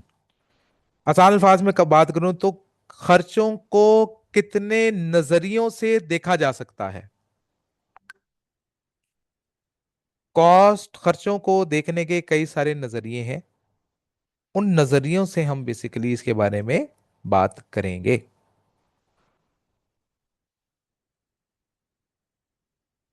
ठीक होगी ना बात। अच्छा, अब वो नजरिए क्या क्या है मेरे पास, उन नजरियों की तरफ आते हैं। हमने कहा जी, एक नजरिया है हमारे पास कॉस्ट क्लासिफिकेशन बाय एलिमेंट। एक हमारे पास क्या है, कॉस्ट क्लासिफिकेशन बाय फंक्शन। एक हमारे पास क्या है, नेचर। और एक हमारे पास क्या है, बिहेवियर।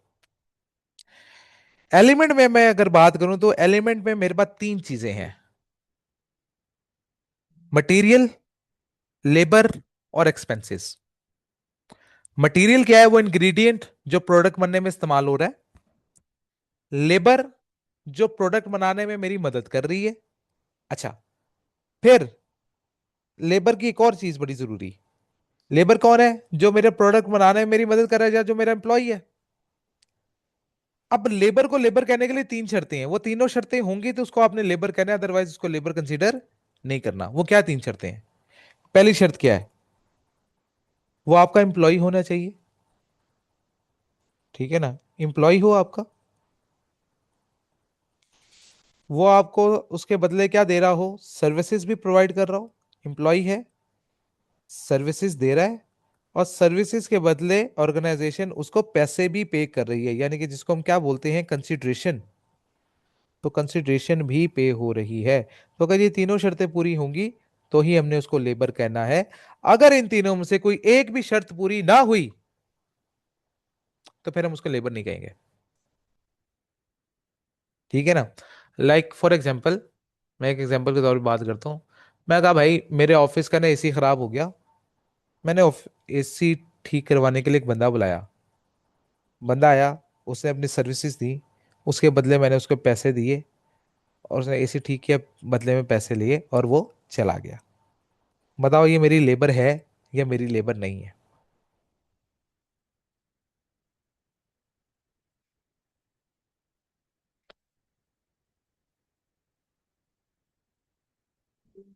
बाकी भी बोलो। हाँ, ये मेरी लेबर नहीं है। क्यों नहीं है, रीजन क्या है। भाई ये मेरा एम्प्लॉय नहीं है, सर्विस उसने दी है, सर्विस के बदले वो कंसिडरेशन भी लेके गया है, लेकिन वो मेरा एम्प्लॉय नहीं था। तो जो मेरा एम्प्लॉय नहीं है वो लेबर नहीं है। तो सवाल आया कि भाई अगर कोई चीज लेबर नहीं है तो फिर वो क्या है। हमने कहा जी वो फिर एक्सपेंस है। क्योंकि एक्सपेंस की डेफिनेशन क्या है, जो लेबर नहीं है, जो मटेरियल नहीं है, जो मटेरियल की डेफिनेशन में पूरा ना उतरे, जो लेबर की डेफिनेशन में पूरा ना उतरे, उसको हमने क्या कहना है, ये मेरा क्या है, एक्सपेंस है। कहानी खत्म। क्लियर होगी बात। तो एलिमेंट में मैंने कहा तीन चीजें आती है, मटेरियल, लेबर और एक्सपेंसेस। फिर अगली चीज, क्लासिफिकेशन बाय फंक्शन। कितनी तरह के फंक्शन हमारी कंपनी में मौजूद हैं, दो तरह के। एक कहलाती है प्रोडक्शन कॉस्ट, और एक कहलाती है नॉन प्रोडक्शन कॉस्ट। अब प्रोडक्शन कॉस्ट और नॉन प्रोडक्शन कॉस्ट में क्या फर्क है, ये भी हम आसान अल्फाज में बात करेंगे। मेरा प्रोडक्ट कहाँ बनता है, फैक्ट्री के अंदर या फैक्ट्री के बाहर। बताएं, प्रोडक्ट कहाँ बनता है मेरा, फैक्ट्री के अंदर या फैक्ट्री के बाहर। बिल्कुल ठीक है, फैक्ट्री में बनता है। तो फैक्ट्री के लिहाज से जो भी खर्चा होगा, फैक्ट्री के जो भी खर्चे होंगे। क्या कहा मैंने, ये लिख लो बात, ये बाद में भूल जाएगी। फैक्ट्री के जो भी खर्चे होंगे वो मेरी प्रोडक्शन कॉस्ट है। और जो भी खर्चे फैक्ट्री के बाहर होंगे, जो भी खर्चे फैक्ट्री के बाहर के खर्चे होंगे, वो सारी नॉन प्रोडक्शन कॉस्ट है। आसान अल्फाज में, फैक्ट्री के अंदर का खर्चा प्रोडक्शन कॉस्ट, फैक्ट्री के बाहर का खर्चा non production cost. Like for example, हमने कहा जी हमारा फैक्ट्री का वर्कर था जो प्रोडक्ट बनाता था, फैक्ट्री की कॉस्ट का हिस्सा है। हमने कहा जी फैक्ट्री के अंदर एक कैंटीन वाला बैठा हुआ था, वो फैक्ट्री कॉस्ट का हिस्सा है, वो प्रोडक्शन कॉस्ट है। ठीक है ना। हमने कहा भाई हमारा जो था फैक्ट्री में एक गार्ड बैठा हुआ था जो फैक्ट्री की हिफाजत कर रहा था, प्रोडक्शन कॉस्ट है। हमने कहा जी एक स्टोर था, स्टोर में हम मटेरियल रखा हुआ था, फैक्ट्री की कॉस्ट है।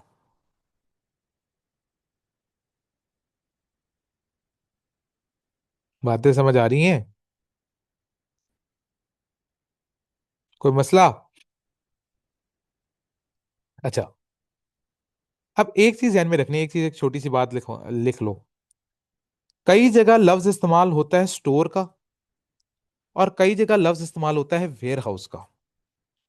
अब जब भी बात आएगी ना स्टोर की, तो स्टोर हमेशा याद रखना है, स्टोर में रखा जाता है रॉ मटेरियल। तो रॉ मटेरियल रखा जाता है, तो स्टोर का खर्चा किस में ऐड होगा? प्रोडक्शन कॉस्ट में ऐड होगा। और जब भी बात आएगी वेयर हाउस की, तो वेयर हाउस में क्या रखा जाता है? वेयर हाउस में हम रखते हैं फिनिश गुड्स। प्रोडक्ट बन चुकी होती है तो रखी जाती है वेयर हाउस के अंदर। तो फिर वेयर हाउस का खर्चा जो होगा वो आपका नॉन प्रोडक्शन कॉस्ट का हिस्सा बनेगा, वो कभी भी प्रोडक्शन कॉस्ट का हिस्सा नहीं बनेगा। ओके होगी बात? फिर उसने कहा भाई नॉन प्रोडक्शन कॉस्ट में क्या क्या चीजें आती हैं? वो जगह नहीं, नॉन प्रोडक्शन कॉस्ट वाली कॉस्ट है जो फैक्ट्री के अंदर नहीं लग रही, फैक्ट्री के बाहर लग रही है। कौन कौन सी कॉस्ट आएगी? Selling, administration, distribution, marketing, finance, ये तमाम किस्म के खर्चे उसके अंदर आ रहे होंगे। तो जितने भी फैक्ट्री के बाहर के खर्चे होंगे, प्रोडक्ट बनने के बाद के खर्चे होंगे, उनको हमने नॉन प्रोडक्शन कॉस्ट कहना है।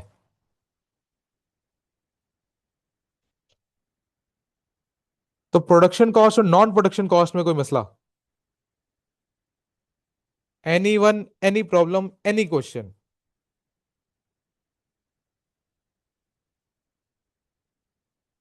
गुड हो गया।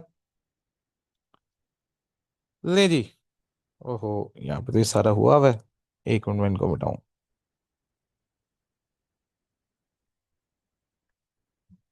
चलें जी, क्वेश्चन नंबर 2 करते हैं। क्या कह रहा है? आपने क्लासिफाई करना है कि भाई ये कौन सी कॉस्ट है, बल्कि इससे पहले एक और चीज पढ़ लो, फिर ये क्वेश्चन 2 करना, फिर ज्यादा मजा आएगा इसको करने का। वो क्या है? वो है मेरे पास डायरेक्ट कॉस्ट और इनडायरेक्ट कॉस्ट। क्या? यानी कि क्लासिफिकेशन बाय नेचर। दो तरह की नेचर है।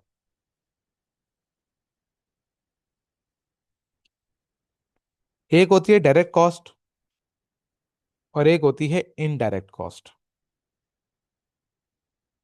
अब सवाल ये आता है डायरेक्ट कॉस्ट क्या होती है और इनडायरेक्ट कॉस्ट क्या होती है?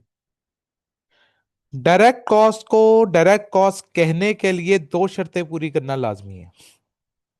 पहली शर्त, वो खर्चा प्रोडक्शन में डायरेक्टली इन्वॉल्व होना चाहिए। ठीक है ना? क्या चीज हो?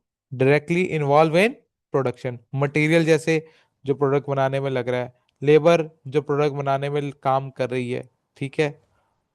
तो हमने कहा ऐसा कोई भी खर्चा जो प्रोडक्शन में डायरेक्टली इन्वॉल्व है, plus cost per unit accurately measurable है। क्या? Cost per unit accurately measurable है। अगर ये दो शर्तें हमारी पूरी हो रही हैं, तो ही मैंने क्या कहना है, वो मेरी क्या है, डायरेक्ट कॉस्ट है। एक, वो डायरेक्टली इन्वॉल्व होना चाहिए प्रोडक्शन में। दूसरा, cost per unit accurately measurable होनी चाहिए। अगर ये दोनों शर्तें पूरी हो रही हैं, तो मैंने उसे कहना है कि ये डायरेक्ट कॉस्ट है।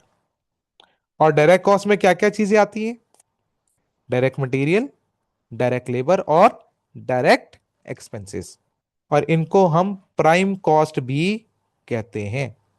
तो प्राइम कॉस्ट कह दो या डायरेक्ट कॉस्ट कह दो, एक ही बात है। दोनों में कोई अलग चीज नहीं है, दोनों सेम ही बातें हैं। ठीक होगी ना बात। और एक चीज याद रखना, क्योंकि हमने कहा cost per unit accurately measurable होनी चाहिए, इसलिए फिक्स कॉस्ट जो है वो कभी भी डायरेक्ट कॉस्ट का हिस्सा नहीं बन सकती। Fix cost can never be part of the direct cost. तो फिक्स कॉस्ट को कभी भी हम डायरेक्ट कॉस्ट का पार्ट नहीं बनाएंगे। ओके होगी बात। इसमें कोई मसला, कोई सवाल?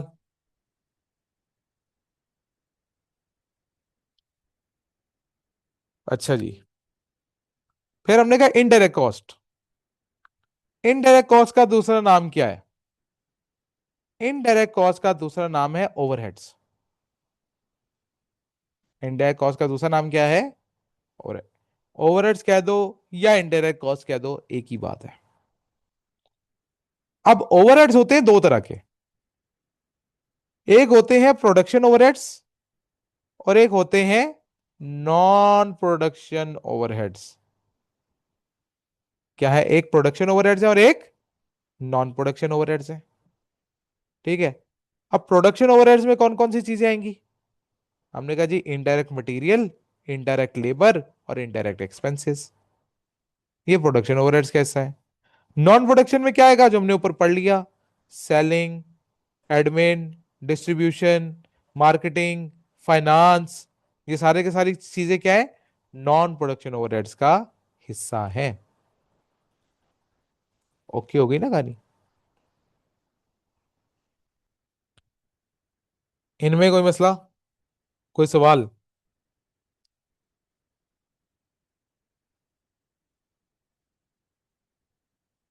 चले, ले जी, फिर सवाल करते हैं। सवाल नंबर 2। क्या कह रहा है सवाल नंबर 2 में? आपने बताना है ओवरऑल्स फॉर मशीन वर्कर्स। क्या है ये? प्रोडक्शन कॉस्ट है या नॉन प्रोडक्शन कॉस्ट है?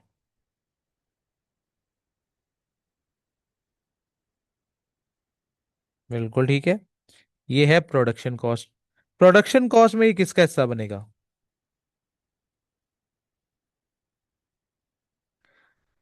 प्रोडक्शन कॉस्ट में इसको किसका हिस्सा बनाऊं? डायरेक्ट कौन? क्या डायरेक्ट लेबर के डायरेक्ट एक्सपेंसेस? बिल्कुल ठीक है, ये किसका हिस्सा है? डायरेक्ट लेबर है।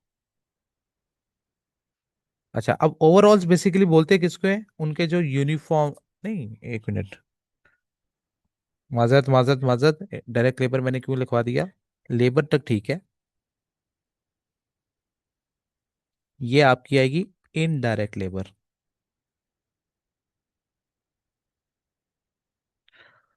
क्योंकि ओवरऑल्स क्या होते हैं बेसिकली? ओवरऑल्स बोलते हैं उनका जो यूनिफॉर्म होता है। तो यूनिफॉर्म तो आपका डायरेक्ट लेबर का पार्ट नहीं है ना, उसको हम कभी भी डायरेक्ट लेबर नहीं कह सकते। तो जो आपकी प्रोडक्शन कॉस्ट जरूर है, लेकिन प्रोडक्शन में क्या है? ये इनडायरेक्ट लेबर का हिस्सा है। ठीक होगी बात। कोई मसला? Any one, any question?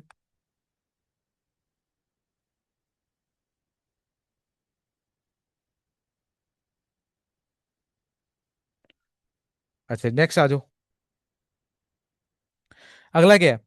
Cost of printer cartridges in general office. जी प्रोडक्शन है नॉन प्रोडक्शन है? बिल्कुल ठीक है। नॉन प्रोडक्शन में किसका हिस्सा बनेगा? नॉन प्रोडक्शन में बता दें। नॉन प्रोडक्शन में इसको किसका हिस्सा बनाएंगे?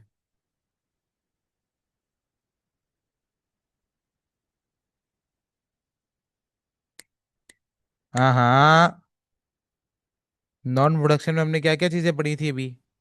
Selling, distribution, finance. बिल्कुल ठीक है। ये किसका पार्ट बनेगा? एडमिनिस्ट्रेशन का हिस्सा बनेगा। बिल्कुल ठीक है। नेक्स्ट आ जाए। Salary of factory supervisor. जी। Factory supervisor, production cost, non production cost. तेजी तेजी से हाथ चलाना है थोड़ा सा। Factory supervisor. बिल्कुल ठीक है, प्रोडक्शन है। प्रोडक्शन में किसका हिस्सा बनेगा?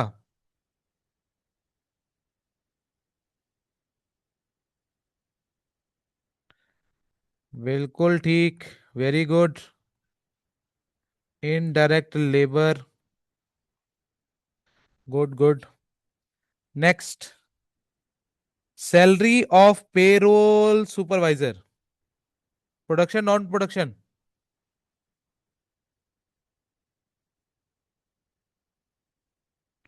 हाँ जी, salary of payroll supervisor. Production या नॉन प्रोडक्शन?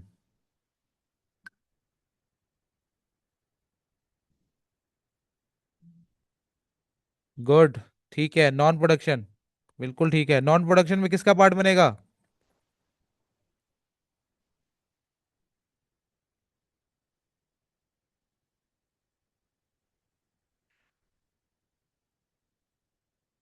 हाँ जी, नॉन प्रोडक्शन में किसका पार्ट बना है भाई?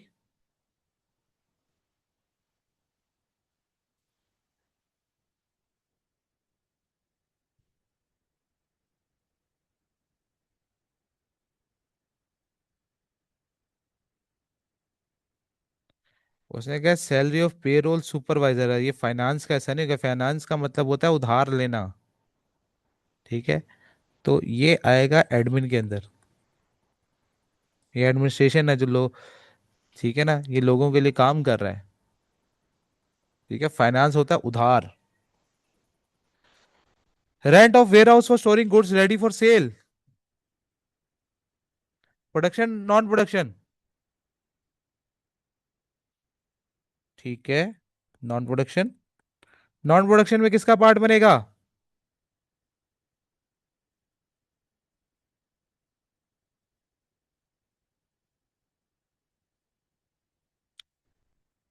सेलिंग। इंटरेस्टिंग।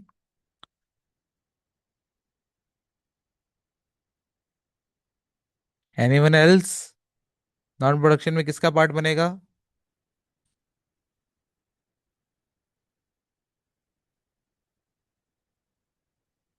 खैर है, गलत बोलो, कोई मसला नहीं है यार, कोई यहाँ पे आपको वो जज नहीं कर रहा।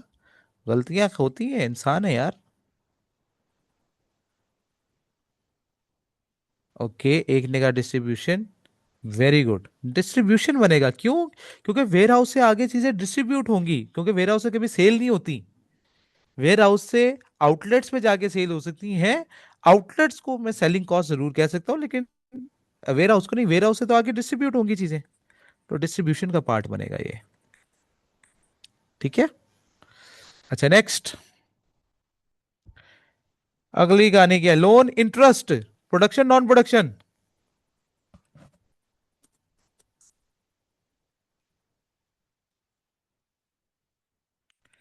ठीक है, गुड गुड। नॉन प्रोडक्शन में फाइनेंस। गुड।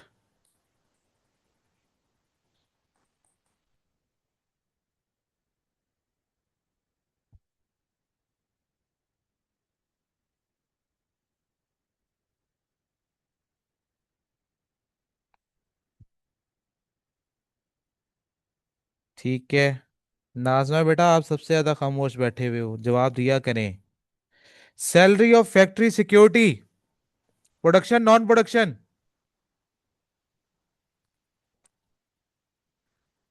ठीक है। इसको क्या हो गया? हैंग हो गया। एक मिनट यार, थोड़ा सा हैंग हो गया सिस्टम मेरा।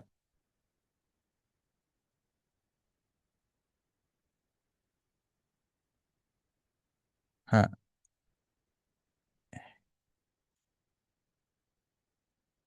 ठीक है। नहीं जी। अब आते हैं वापस। हाँ जी। क्या है जी? फैक्ट्री क्या या प्रोडक्शन? प्रोडक्शन कॉस्ट आ गई, और उसके अंदर क्या आ गया? प्रोडक्शन में किसका हिस्सा बना?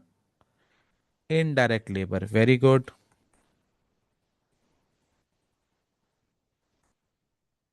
शाबाश। ठीक है।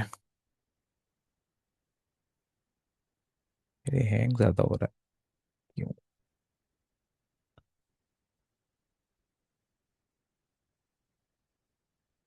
हो जा भाई। क्या हुआ ऐसे?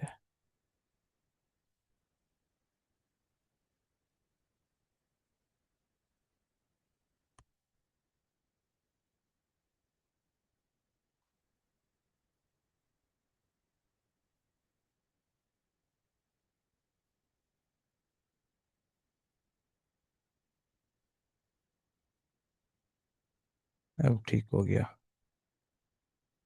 अच्छा जी।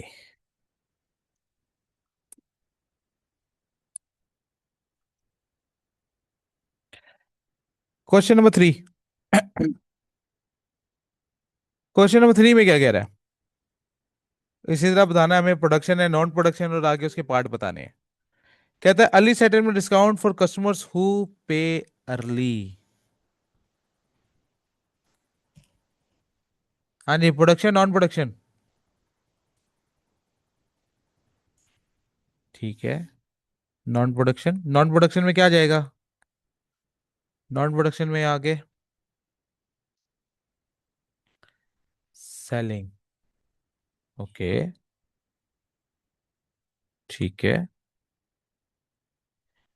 सेलिंग। डिस्काउंट्स दे रहे हैं। ठीक है। Salary of chairman PA, production non production? Non production में।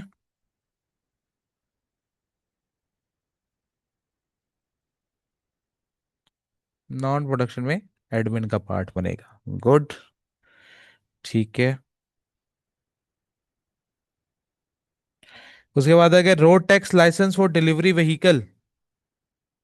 जी, डिलीवरी व्हीकल। Non production. और नॉन प्रोडक्शन में क्या आएगा? Distribution, very good.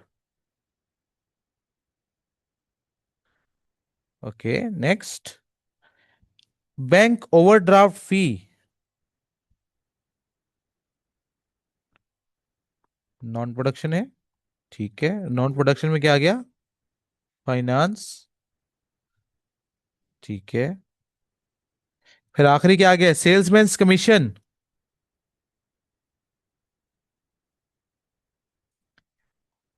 Non production. और नॉन प्रोडक्शन में क्या आएगा? Selling, very good. बिल्कुल ठीक है। ओके हो गया। अब आ जाते हैं हम क्वेश्चन नंबर 4 की तरफ। क्वेश्चन नंबर 4 एमसीक्यूज है, तो इसका आपने करेक्ट ऑप्शन बताना है। ठीक है।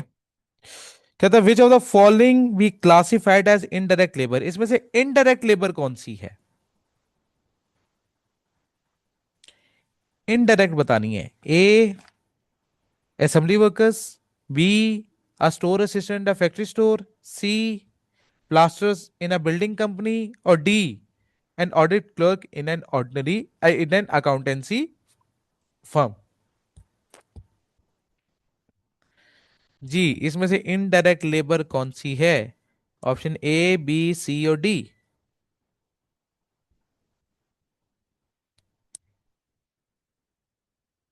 बाकी भी बताएं। अभी तक सिर्फ 2 आंसर आए हैं।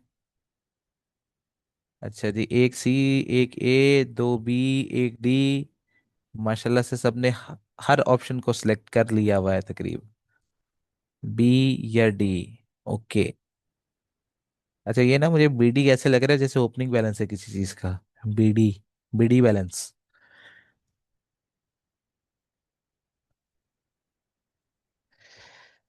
अच्छा जी, चलो जरा पढ़ना शुरू करते हैं। असेंबली वर्कर्स कौन होते हैं? जो प्रोडक्ट को असेंबल करते हैं, तो प्रोडक्ट पे डायरेक्टली काम करते हैं, तो वो तो डायरेक्ट लेबर हो गई। ए ऑप्शन तो गया। फिर आए हम किस ऑप्शन पे? बी ऑप्शन पे। कहता है store assistant in a factory store. Store assistant है, असिस्ट करता है स्टोर के अंदर। इसका मतलब प्रोडक्ट तो नहीं बनाता। ये हो सकता है।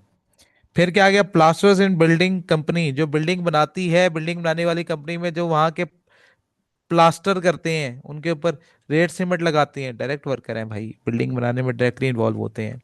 An audit clerk in an accountancy firm. भाई अकाउंटेंसी वालों का काम ही ऑडिट करना है, तो ऑडिट करने वाले लोग डायरेक्ट लेबर। तो करेक्ट ऑप्शन हमारे पास क्या हुआ? Option B, store assistant in a factory office. हमने कहा ठीक है, ओके होगी बात, कोई मसला नहीं है। सवाल नंबर 5। सवाल नंबर 5 में क्या कह रहा है? बताओ जी, डायरेक्ट कॉस्ट कौन सी है? बताओ। पढ़ो जरा सारी ऑप्शंस खुद से, और इसका मुझे आंसर बताओ। ऑप्शन ए, बी, सी या डी।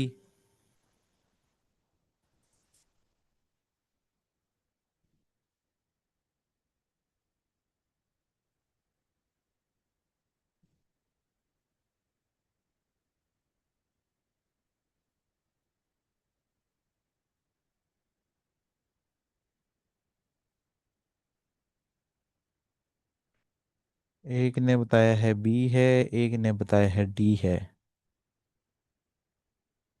एक ने और ने बताया है बी है। दो बी हो गए, एक डी हो गए। दो शहादतें बी के लिए आ चुकी हैं। ओके, ऊपर कर लेते हैं भैया। एलो। आप बताएं जी। अभी तक हमें दो शहादतें बी की मौसूल हुई हैं और एक शहादत हमें डी की। अब तीन शहादतें बी की हो चुकी हैं और एक डी की हो चुकी है। 4-1 से बी लीड कर रहा है। कौन रह गया है? कौन कौन रह गया है? आप भी अपना कीमती राय हमसे शेयर करें। जो लोग रह गए हैं वो भी अपने अपने जवाब शेयर करें काइंडली।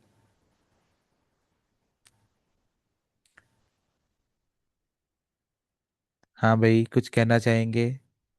कौन कौन रह गया है?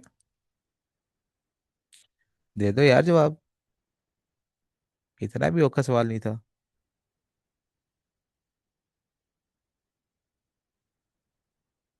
चलो, इसका सही जवाब है डी।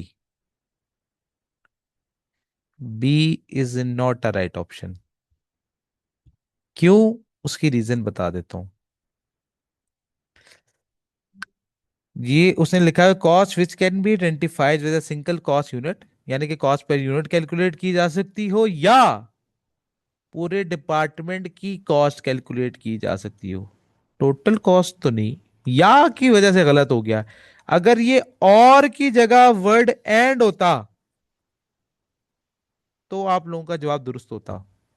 फिर हम कह सकते थे हाँ भाई, कॉस्ट पर यूनिट भी कैलकुलेट कर सकते हैं और टोटल कॉस्ट भी। और क्यों, मतलब क्या हो गया? या तो टोटल कॉस्ट या तो पर यूनिट। नहीं भाई, पर यूनिट तो पहली शर्त थी डायरेक्ट कॉस्ट होने के लिए। तो पर यूनिट तो एक्यूरेटली मेजरेबल होनी चाहिए। तो ये और की वजह से आपका ऑप्शन गलत हो जाता है। ओके होगी बात। क्वेश्चन 5 में कोई मसला?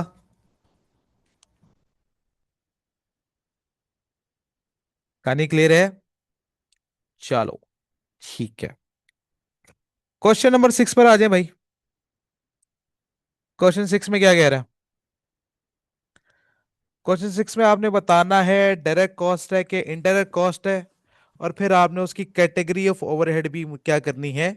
डिफाइन करनी है। तो ये सारा कुछ बताएंगे हम। ठीक है। अच्छा, सबसे पहली बात, production supervisor salary direct cost है, इनडायरेक्ट कॉस्ट है?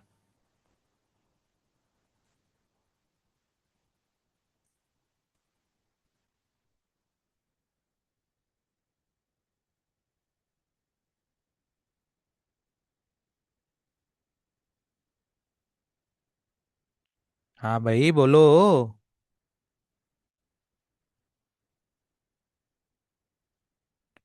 एक ने इनडायरेक्ट लिख के मिटा दिया है।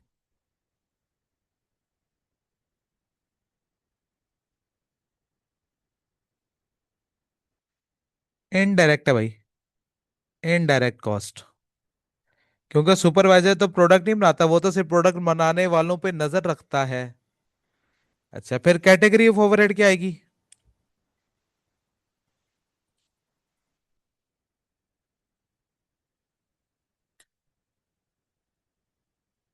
ठीक है, ये आएगी प्रोडक्शन ओवरहेड। और प्रोडक्शन ओवरहेड में क्या आएगा? Indirect labour. ठीक होगी बात। आगे, accounts manager salary. Direct cost, indirect cost. बिल्कुल ठीक है, इनडायरेक्ट कॉस्ट है।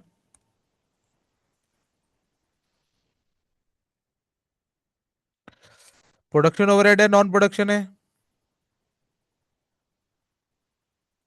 ठीक है, प्रोडक्शन है। नॉन प्रोडक्शन ओवरहेड में कौन सा पार्ट बनेगा ये? एडमिन का पार्ट बनेगा। गुड। सही है। Depreciation of delivery vans. Direct cost और इनडायरेक्ट कॉस्ट?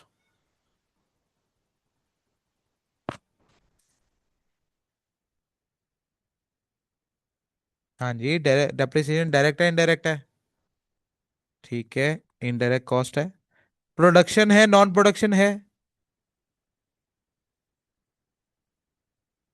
बिल्कुल ठीक है, नॉन प्रोडक्शन है। नॉन प्रोडक्शन में किसका पार्ट बनेगा? डिस्ट्रीब्यूशन का पार्ट बनेगा। बिल्कुल ठीक है कहानी। जबरदस्त, छा गए हो। Depreciation of plant and machinery. Indirect cost है। ओके। अच्छा, एक जनरल सवाल पूछूं? अगर डेप्रिसिएशन मेथड आ जाए, कहता है जी डेप्रिसिएशन, बताता हूँ भी, उसके ऊपर बात कर रहा हूँ, उसी के ऊपर बात करने लगा हूं। हमने कहा जी डेप्रिसिएशन मेथड जो है वो यूनिट ऑफ प्रोडक्शन मेथड है, जितने यूनिट्स प्रोड्यूस होंगे उतनी डेप्रिसिएशन चार्ज होगी। अब बताओ डायरेक्ट है कि इनडायरेक्ट है?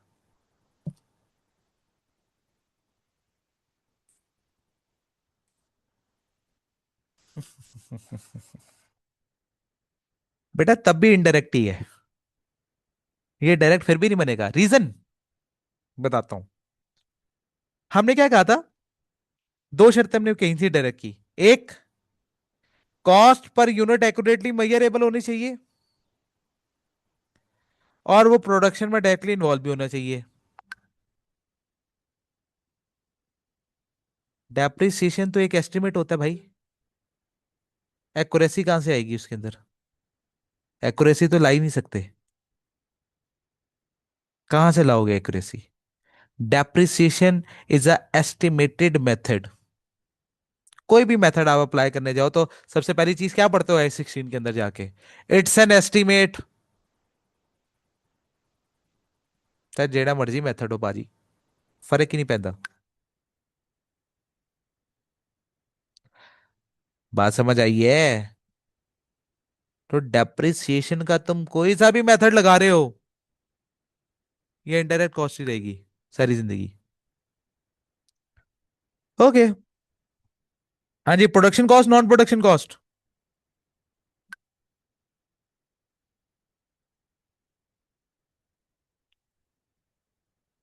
बिल्कुल ठीक है, प्रोडक्शन ओवरहेड्स में जाएगा। और प्रोडक्शन ओवरहेड्स में किसका पार्ट बनेगा?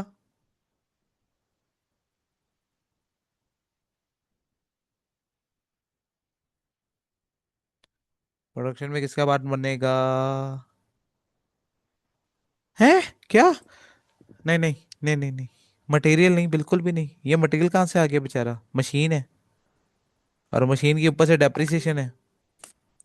और डायरेक्ट कॉस्ट तो है ही नहीं, ओवरहेड्स हैं ये। लेबर भी नहीं होगा तो फिर इनडायरेक्ट एक्सपेंसेस।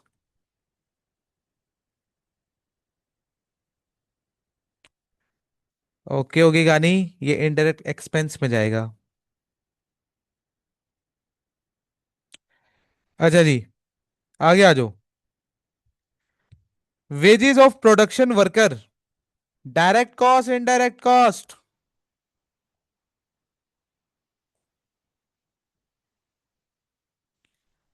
ठीक है, direct cost. Category of overhead.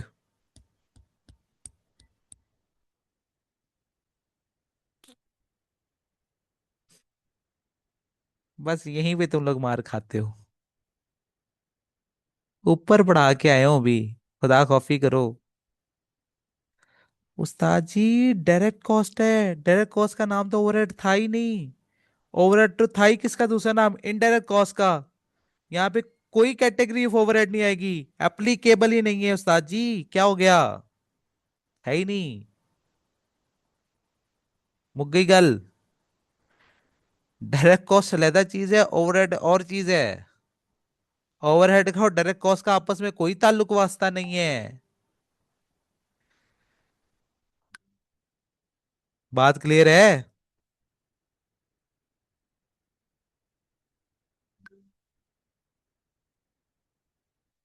Anyone any problem. नहीं जी, क्वेश्चन नंबर 7। अच्छा, ये हुआ हुआ है। एक मिनट यार।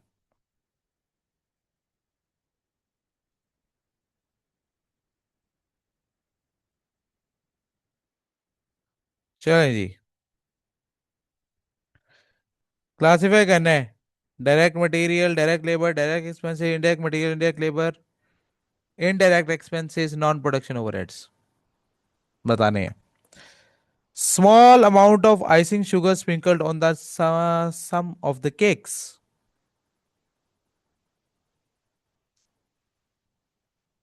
किस कैटेगरी में जाएगा।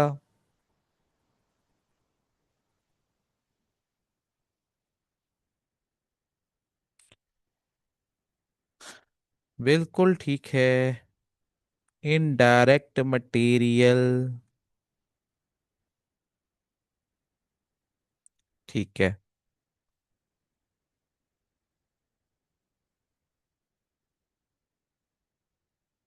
बिल्कुल ठीक है, very good. Wages of the factory supervisor. क्या बात है। इनडायरेक्ट लेबर हो गई, ठीक है। Vehicle rental cost of a delivery van.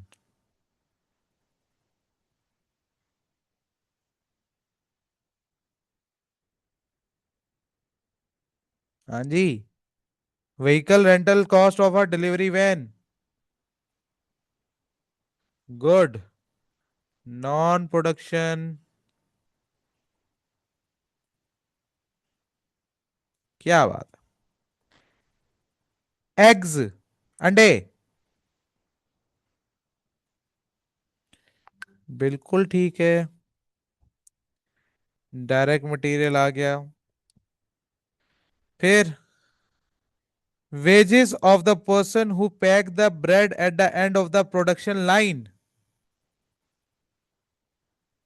Direct labour. ये भी ठीक है। Office managers wages.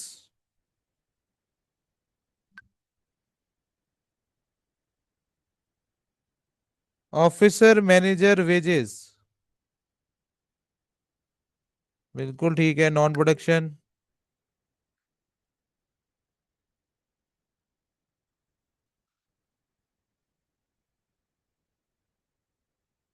Business rates, a local government bill for the bakery।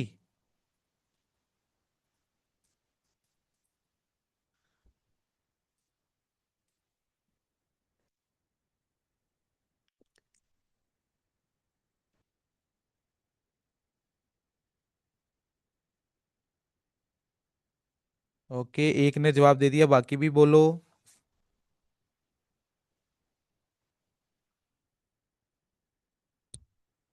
Okay. और और भी जवाब बोल रहे हैं अपना अपना।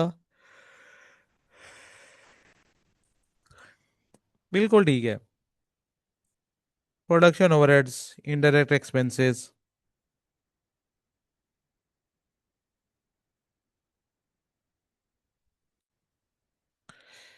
फिर क्या आ गया? The cost of a one of machine set for a specified customer order.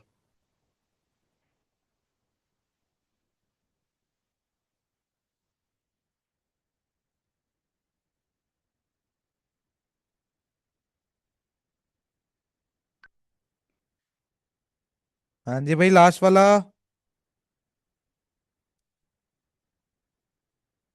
Good, good, बिल्कुल ठीक है। गुड यार।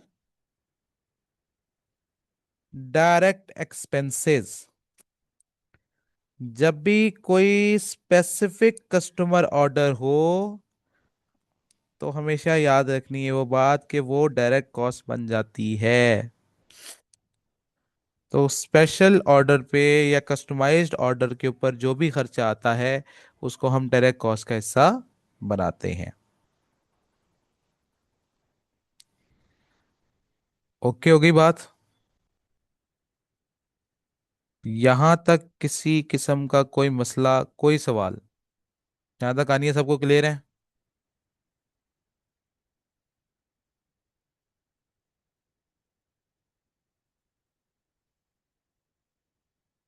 चलो, आज का पहला दिन था, मेरे ख्याल से काफी है। बाकी इंशाल्लाह फिर जो है हम कल के लेक्चर में मुलाकात करेंगे। ठीक है। तो बाकी फिर हम कल मुलाकात करते हैं, इंशाल्लाह 6 बजे। ठीक है। बाकी फिर ये बिहेवियर रह गया है और ये कुछ चीज़ें रह गई हैं, ये फिर हम कल कंप्लीट कर लेंगे। इंशाल्लाह कोशिश करेंगे कल ये चैप्टर हमारा क्या हो जाए, ख़त्म हो जाए। ठीक है। बाकी इंशाल्लाह भाई कल मुलाकात करते हैं फिर। अल्लाह हाफिज़।